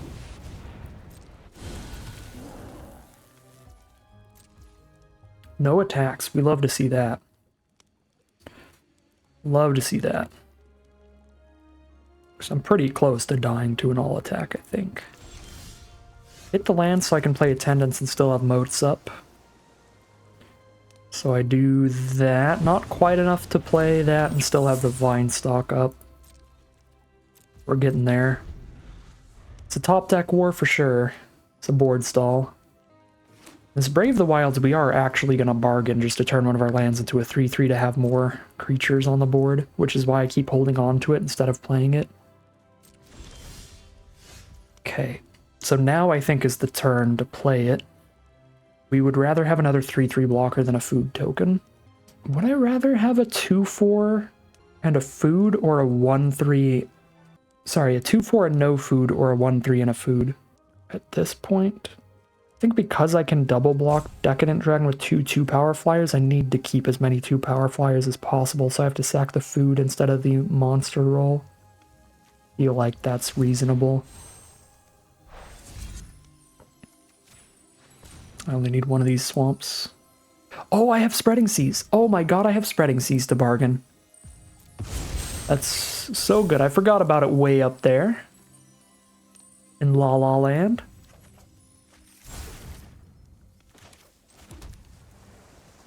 Okay. Am I ever attacking? I mean, at some point I have to if I want to try to win, or else I mill out before them. I don't think we're at the point yet. Maybe we start attacking with the Vanguard? But they have so many 4-power creatures, even if I have like 3 combat tricks, they can just block with everybody and kill it.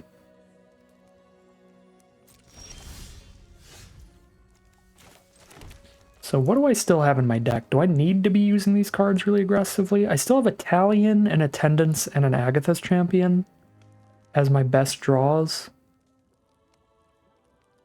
Elusive Otter is actually incredible. Elusive Otter is the #1 draw. Okay, we have cards that will just flat win the game if we draw them, so... probably fine to keep chilling. I just don't think we find a great attack anywhere here. They've got cards that also just win the game. An 11, and a 10-11. Beginning of your upkeep, if they may remove a counter on it to draw a card. Yeah, start to be drawing 2 a turn now. That's also massive. I guess I can moats that just to slow them down, but we would so much prefer to use moats during combat. I don't have a red source anymore, do I? Did I sack Prism? I did not sack Prism. I could wait for Prism. That does not feel right, though. In kind of a precarious situation if I don't have enough blockers. Probably just jam out the blocker every turn. If I wait for Prism,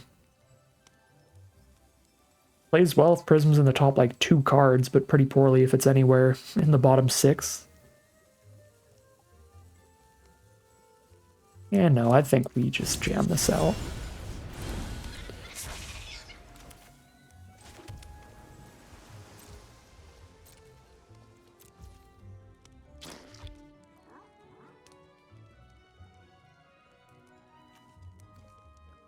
They have 18 cards. So they can easily afford to draw the extra card every turn for at least 8 turns. So Ingenious Prodigy is just going to be a straight up draw 8 for them. So I guess we have to slow it down and hope to insta-top deck something incredible.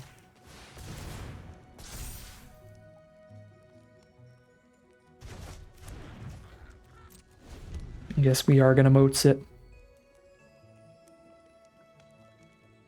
Because that is definitely a board stall winner. If they draw 2 a turn while we draw 1 a turn. Snaremaster Sprite does not slow down their card draw at all. But it can get me some flying damage in, maybe? Tapping down the Decadent Dragon. They have a 2-2 and a 1-3 as blockers. I can send in my 3-4 and still have solid flying blocks.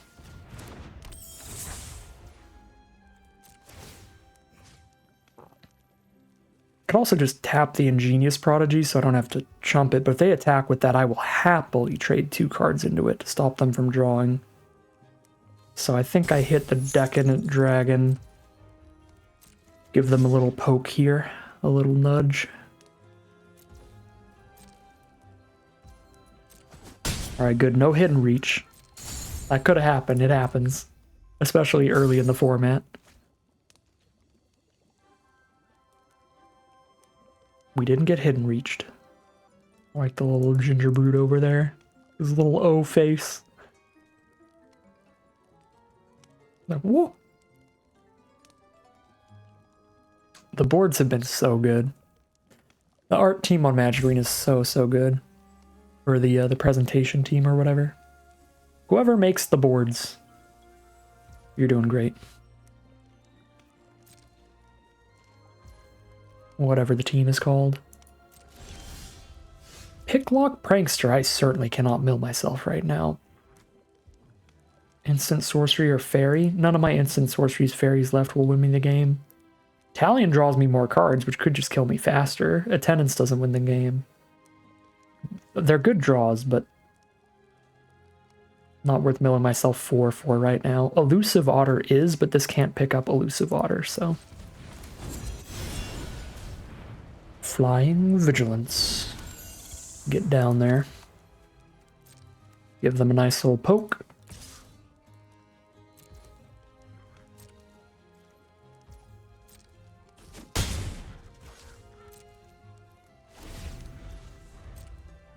If we top deck Elusive Otter, I can dump all of my mana. 1, 2, 3, 4, 5, 6, 7, 8, 9, 10, 11, 12. X equals 11. I can put 22 +1/+1 counters on my Trampler. Try to win there. That at least like wipes most of their board. Alternatively, we can spread it all out amongst the flyers so they can block 3 of them but have to take the rest, and that could also maybe find lethal. We'd have to definitely do some math, but that is our biggest out. feel like our opponent has probably drawn theirs with Ingenious Prodigy, and to some extent Decadent Dragon, but that hasn't super impacted the game. But Ingenious Otter, definitely our biggest draw. So we should probably try to do the math now, just in case we hit it. Oh, that cannot possibly be good for me. 3 mana, 3/2, pick up an instant sorcery, get a cut in for free, because it just sacked the rat that already wasn't doing anything. Yeah, that's really bad. They clear out one of my creatures and put a young roll onto one of their cards. It's going to give them better attacks. Young hero is the roll, not just a young roll. And that's the roll that gives them +1/+1 counters every time they attack if their toughness is small enough. Okay, so they kill a prankster, put the roll onto the familiar so it attacks as a 4/4. And yeah, they just go for it here. Which is fair, that's definitely bad for me.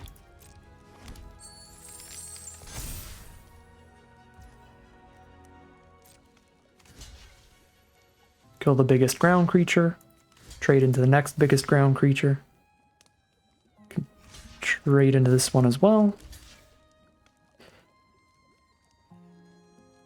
I don't have a trampler left for the otter thing if I do this though, which is sad. But desperate times and all that.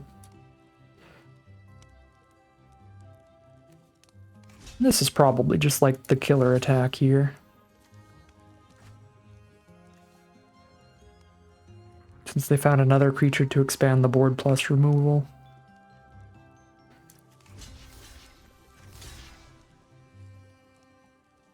Honestly, maybe we kill the familiar at this point, because that's going to keep getting bigger. The dragon is not. Free block there. So I'm taking 4 on board. I mean, this is a pretty winning attack for my opponent. If I don't just crack back for lethal, so I might want to just leave the Werefox behind to make our best top deck a lethal crackback, guaranteed. Let them keep the Bruiser. Oh, I'm not blocking the Prodigy right now. Obviously, I need to block that. So it would have to be like this.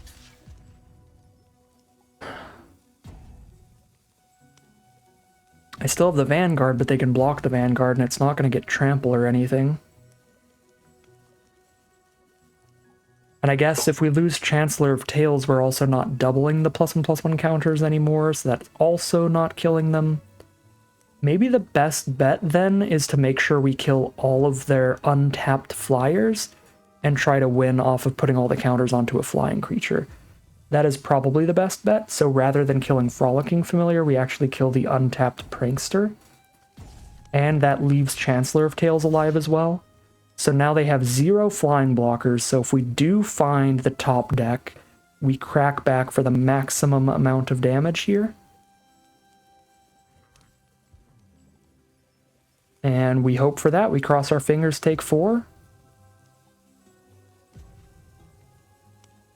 Maybe even hold Werefox back and attack with that as well, because then they only have 4 toughness of blockers on the ground. Leave more power here. We die to some combat tricks. We probably already do anyway.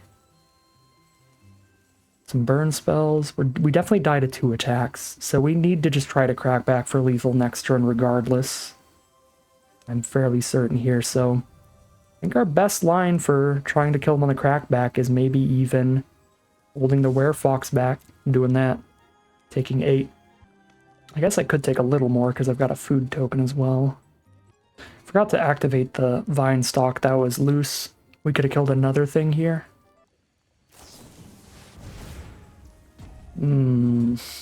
That's so bad. Oh my god, Arena! How are you gonna give me like 5 more seconds when they do that? And that's it? Oh. Oh my god, okay. Well, let's make sure we don't go to time again. But we did the thing. They've got no flyers up, and we still have Chancellor of Tales. Play to your outs, folks. Play to your outs. Green and 10.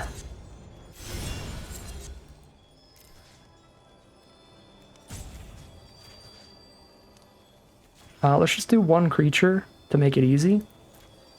10. Autopay. Take action. Put it on this one. Submit.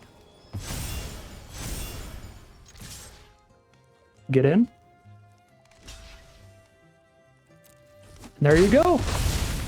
All right. Obviously, I thought a little bit too long on the last attack. The ideal play was not to fully go to time so that we could also eat the food, or block with the vine stalk as well. So our last blocks could have been a little bit better, but the general thinking of like, what is the only way we win this game? Readjusting the blocks for that was definitely beneficial, because it made it so we had lethal off this crack black, because we got rid of all their untapped flying blockers. So if I did hit my big +X/+X, I could definitely just hit them with everybody, and then we did hit the +X/+X. So that was very lucky, but it was also just part of playing to your outs. If there's only one thing that's gonna help you win the game, play in the way that's gonna be best if you draw into that card. There are certainly blocks we could have made that would have made it so we wouldn't have lethaled them on the crackback if we drew into this. Like if I went with my initial block, maybe we still could have found lethal. I don't think so, though, because they could have killed Chancellor of Tales.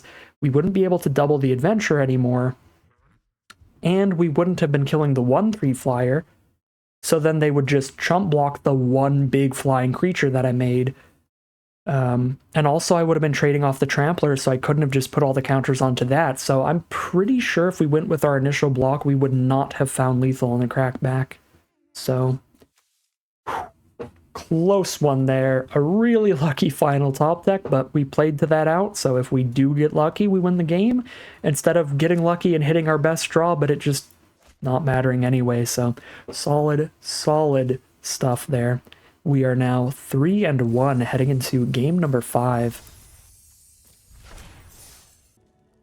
Here we are now for game 5, obviously hoping to find a black source for Talion, but we can do a little bit of cycling with that Spreading Seas, and that's also going to be great sack fodder for Agatha's Champion. Our opponent is on black-red here. We can Picklock Prankster using the Free the Fae Adventure, or Spreading Seas here, hoping that they are not blue. I'm just going to Spreading Seas here, cycle it away, and let's see if this does anything for us. Either way, it's going to draw us a card. It's going to bargain away for the Agatha's Champion. Should be fine. Well, they had a second black source, so it doesn't really do anything. Could keep them from playing 2 black spells in one turn. We have not drawn a land here, so now I might not even be playing a 4-drop on turn 4, let alone a black spell. Voracious Vermin is spooky. Definitely want to have a big enough blocker for that. If I can find Prophetic Prism, I could shoot it for 1 also, with Blow Off Steam. Don't really have any ways to draw into a land or an artifact. I can only draw into instant sorceries and fairies currently, so I guess just jam out the Witch Stalker and pass from there.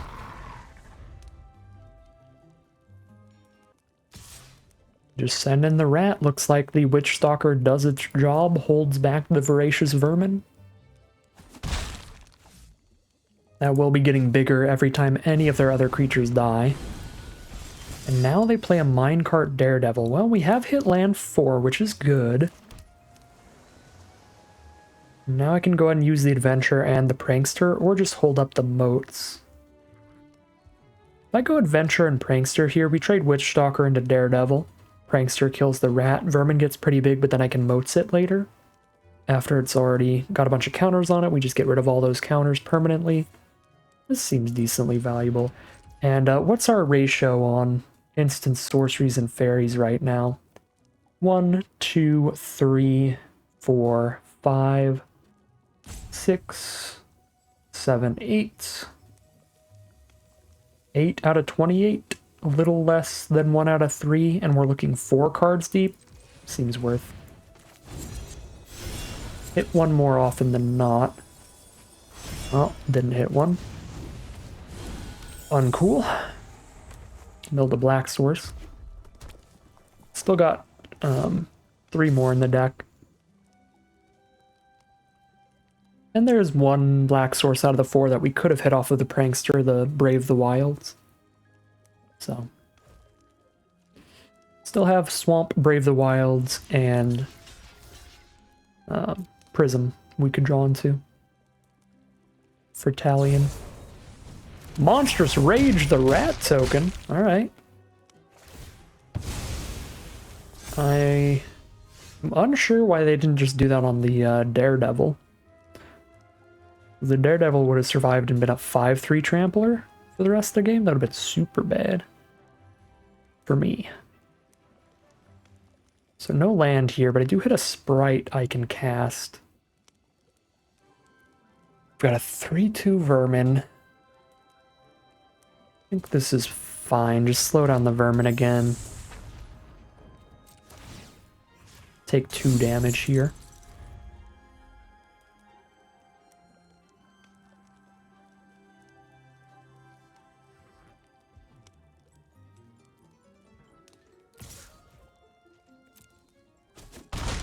Down to 16. They cast a Corvold and the Noble Thief, so they're going to try to cast some stuff out of our deck. We hit a Troyan, which is going to guarantee us the mana for Agatha's Champion, but only if I tap out of Misleading Motes. I could also just Spider Food this thing and then they just don't draw anything. They just spent 4 mana to get 1 treasure. Well, 4 mana to get a treasure and make me discard Spider Food, but still think that's fine. We take 5 on the crackback for doing that instead of motesing the Vermin.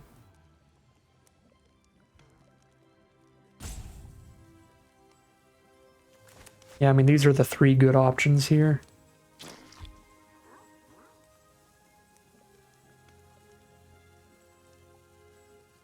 If I motes Vermin, they're going to redraw it, get a 2/1 and a 1/1 again next turn. Well, turn after next turn, because I can use this at instant speed.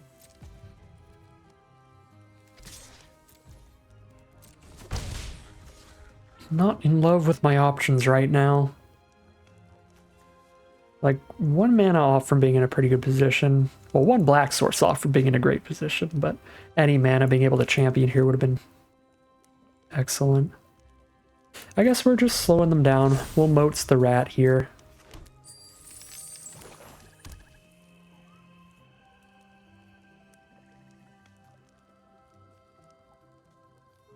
And a removal spell, the Sprite? Ooh.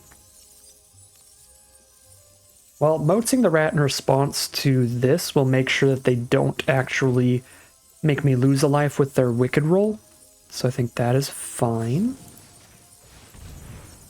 But then I'm going to discard probably Frolicking Familiar. And maybe Troyan at this point, because I only need to top deck 1 land to cast Champion. And I can just play Spider Food next turn on the Corvold to stop their draw 3.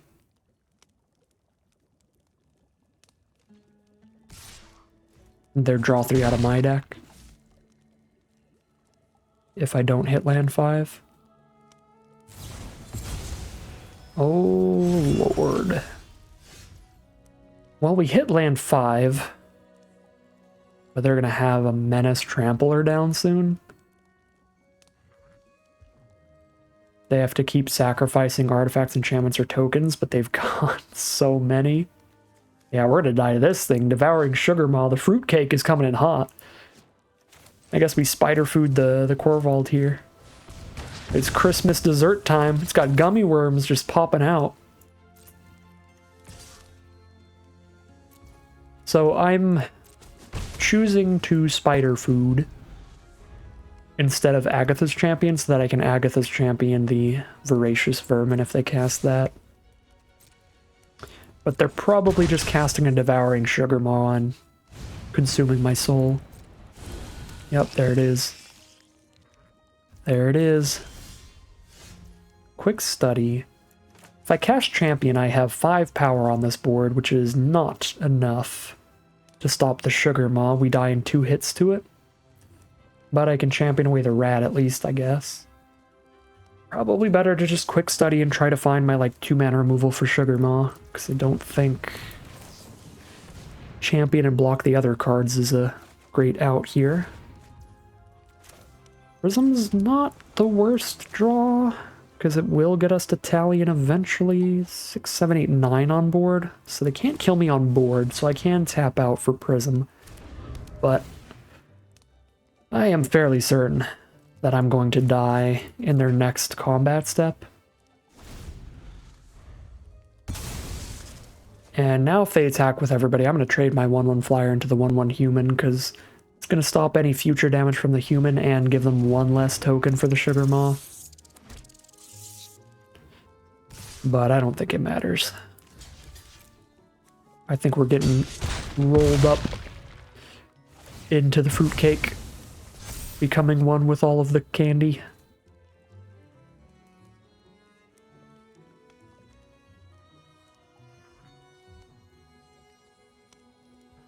Take your bunt cake pan out of the oven, and there's Goblet inside the devouring Sugar Maw. Yeah, I can champion the not the Sugar Maw, the vermin. Yeah,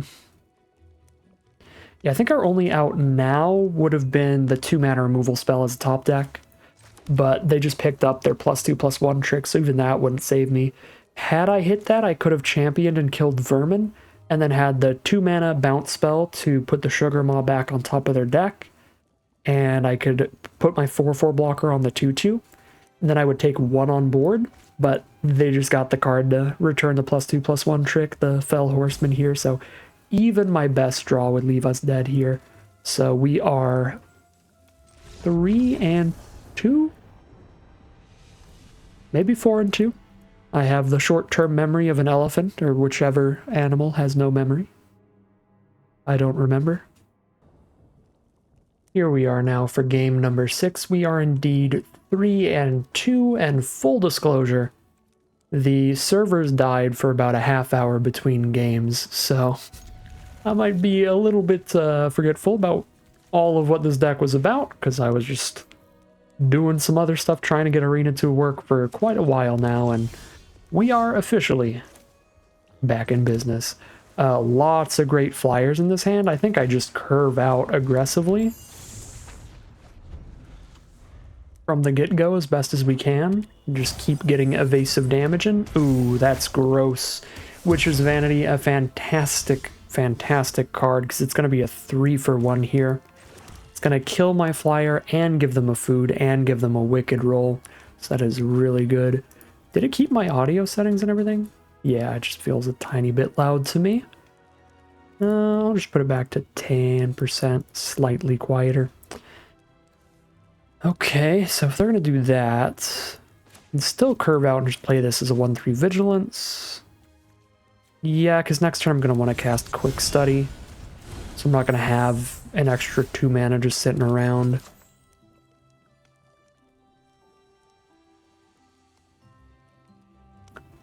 So let's just start poking. Plus, I already drew 4 of the cards I could pick up off of this, so I think the odds are probably not super far in my favor. We already drew a fairy, an instant, and 2 more fairies. So, probably not the best chances of finding something off the mill for anyway. Alright, opponent does not do anything with their 3 mana, which is really lucky for us, because that means they do not get any Wicked Roll onto their board. The Wicked Roll just +1/+1, and we lose a life when the card dies. But still, any extra bit of lost value for our opponent is gained value for us. We'll take it. Oh, we got the Chancellor of Tales Elusive Otter combo if they don't kill my Chancellor. I don't have my 1 hexproof trick in the deck in my hand, so I'm just going to go for it and hope that their initial removal spell was the only removal for now. And that we do get to just slam down Grove's Bounty for X = 4 next turn. Put 4 counters on each. That would be game ending. I could even get extra greedy and just go for like guard change and desperate parry next turn. No! They have the removal.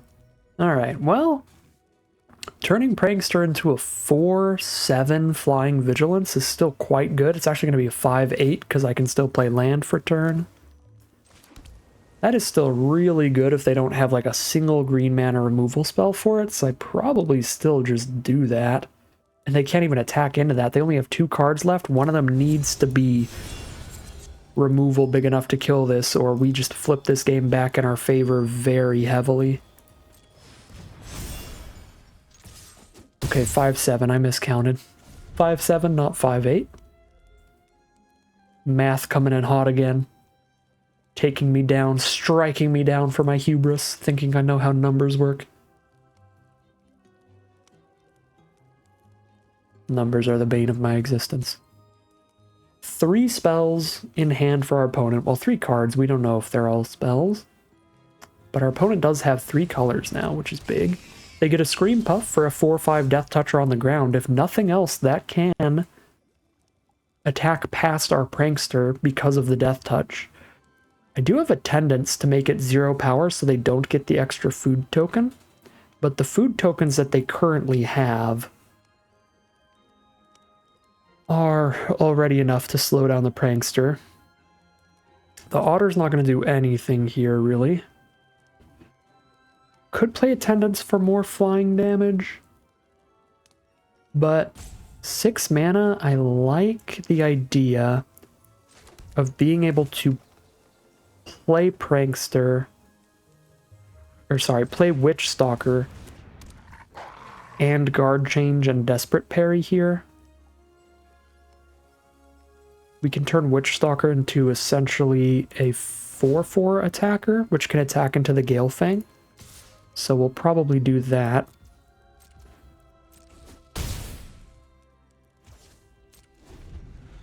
So we're just going to use Desperate Parry to make sure that Scream Puff doesn't damage us so they don't get more food.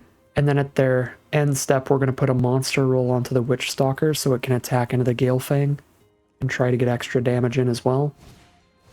Sentinel of Lost Lore. That can put our adventure back into our deck, I guess. That's about it.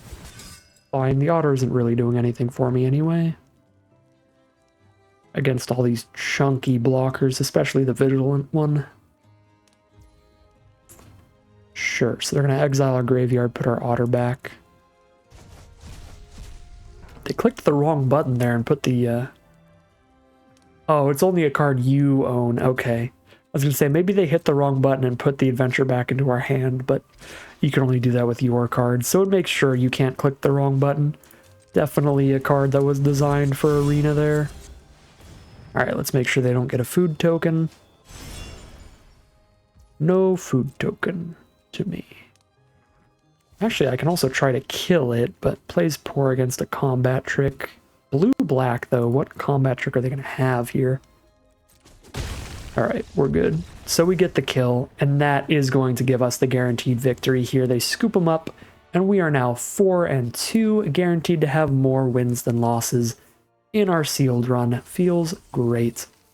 Here we are for game 7. The lack of a green source is a little bit concerning because we do have a good amount of green cards in this deck, but there's none in our hand. We can cast everything in the hand. The hand's not that great, though. Not a lot of proactive plays. We just play a Sprite and we've got a counterspell for their first removal, and then we're just waiting. I think I'll actually mulligan this. There's no, like, massive reason to keep it. I think this does look significantly better. Probably get rid of a Spider Food here, keeping Brave the Wilds because we're trying to get to 6 mana. And getting rid of Spider Food because we don't know for sure if we're going to have a target for that anytime soon. I am going to need to hit double green for Vanguard, so... should I grab the second green immediately? There's 7 more green sources in this deck. Probably should to have 100% guarantee, but I'm bold.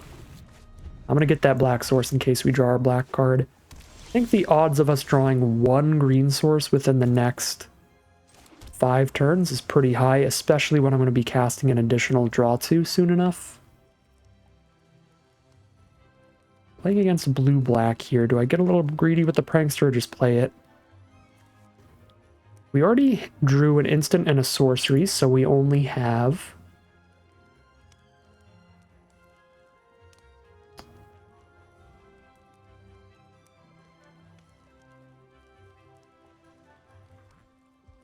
We only have 5 hits out of 31. That's a 1 in 6. That's less than 1 in 4. Let's just play the pick lock. And they've got the spell stutter anyways. They could have countered either half. Either way, get the spell stutter out of the way on a much smaller card feels great. This card is an incredible bomb, isn't it? Beginning of combat on your turn, create a rat. Yeah. So for 3 mana, they get 4 power and toughness onto the board. And every single turn, they get another rat. They can't block, but they get to keep exiling our graveyard, which doesn't matter to us. Most importantly, they get to keep attacking us while I'm on a slower hand here. Well, that's not good. I guess we're gonna have to put Lord Skitter back into their deck to slow them down, but then when they replay it, they just get another rat anyway. So just kind of slow them down just to speed them back up. Lord Skitter, real nice when we do not have blockers. And we currently do not have blockers. Alright, well, next turn they have to tap out and replay that.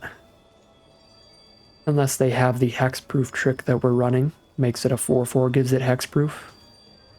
That would be gross here, because that would also kill the whale.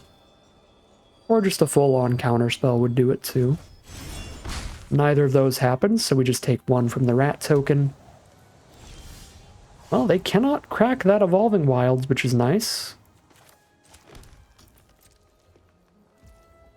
If they had any other land in hand, they definitely should have played that. Oh my god! They did crack the Evolving Wilds. Goodbye, Lord Skitter. Well, I guess we'll see if whatever's in their hand was worth doing that for. But that might be a huge, huge, huge swing in our favor. That they shuffled away the Lord Skitter for us. Oh my god, and they just pass? It's holding up a bunch of counterspells now? Sure, bounce my quick study, that's fine. Nothing great to cast here. I'll just cast it now. There's the lands we need.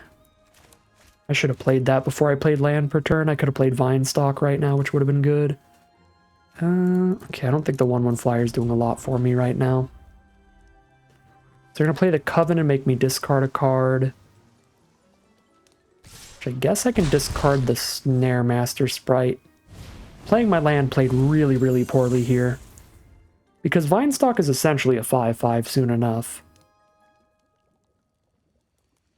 If I had waited to play my land, I could have played this and then discarded land number 7 really easily. But now if I discard land number 7, I play a tapped Vinestock and I don't play Vanguard next turn, which is really bad. But I also think discarding Vinestock's pretty bad, so now we have to discard Sprite instead of a land. So that is not what we would have wanted to do here. That is not ideal at all. And I top decked another land anyway, which is super awkward. Means I could have afforded to do that. Probably actually better to play the Whale than the Vanguard. They already don't have any favorable blocks, and this one has Ward, so if they want to kill it, it is going to cost them more mana. And this means if they play an artifact or enchantment, I still have more time to find the target for Stormkeld Vanguard. Twisted Sewer Rat Witch. I was trying to say a mixture of witch and rat there. Sewer Watch. Twisted Sewer Witch here is pretty gross. Because they already have 2 rats, so now they have 3 2/2 rats, and they all have that Wicked roll, so they damage me when they die.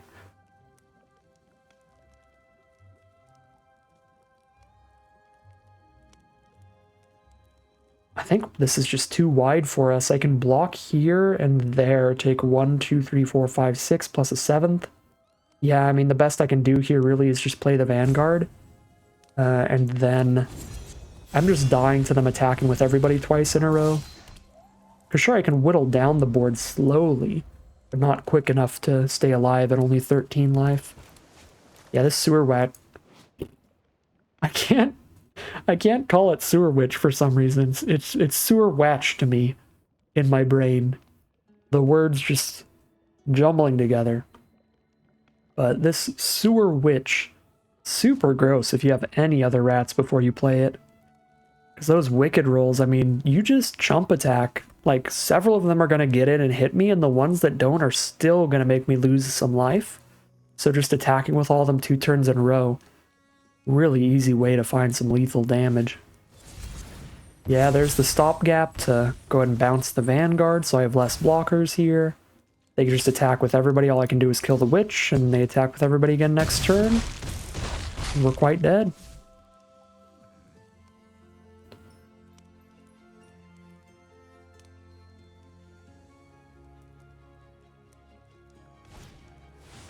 Ooh, high Fey Negotiator as well to put me to 1, draining me for another 3. Yeah, no way out of this one here. Alright, hand was a little too slow against all these rats. Great stuff from our opponent. That is going to be 4 and 3 for today's sealed event. Not great, not an excellent run. Obviously, you always want to get 7 win and just chain them together over and over and over again.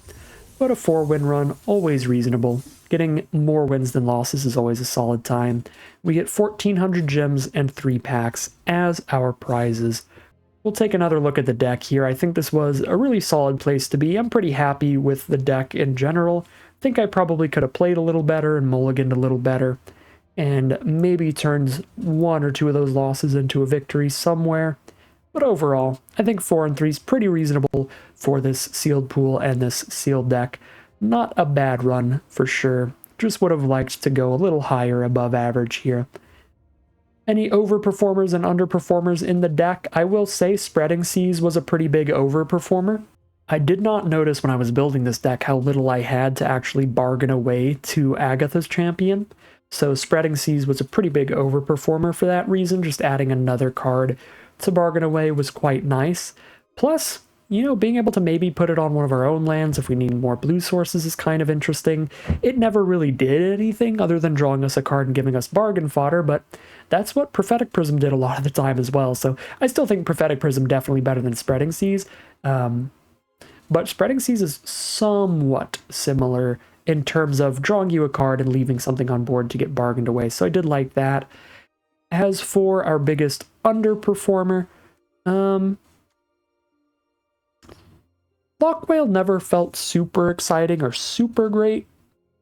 And I did say it was probably like one of our best rares when I first saw it, although that was before I saw Talion and stuff, so I guess that underperformed a bit. I don't think anything in this deck like really heavily underperformed and did way worse than I thought it would. The Otter did better than I thought it would. We put so many counters on the board.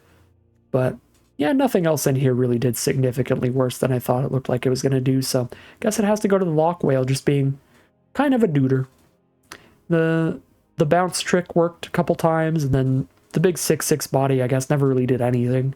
So that's the part that really underperformed. But Lagoon Breach was still doing some things, although there were some games where it was just stuck on our hand. So yeah, Lockwhale, a little awkward. Overall, I think a lot of the cards individually were overperformers, like Vinestock. I didn't even fully read the card before, and then I got into that board state with my Vigilant Flyer, and I was like, oh my god, I can just attack with a 5/5 and a 3/3 Flying Vigilance? That was sweet. The Otter with Grove's Bounty, being able to get doubled up with Chancellor of Tales was sweet. A lot of cool stuff we got to do today, even if it is just going to be a 4 and 3 run overall. But that is going to end today's video. As always, I'd like to thank my patrons and YouTube members for their support, as well as you for watching the video. If you're interested in seeing some more videos like this, you can always like, comment, and subscribe to tell the YouTube algorithm to send you some more in your recommended feed. If you'd like to catch me live, you can check out the Twitch channel in the link in the description below, and if you'd like to support the channel directly, you can check out the Patreon link in the description below.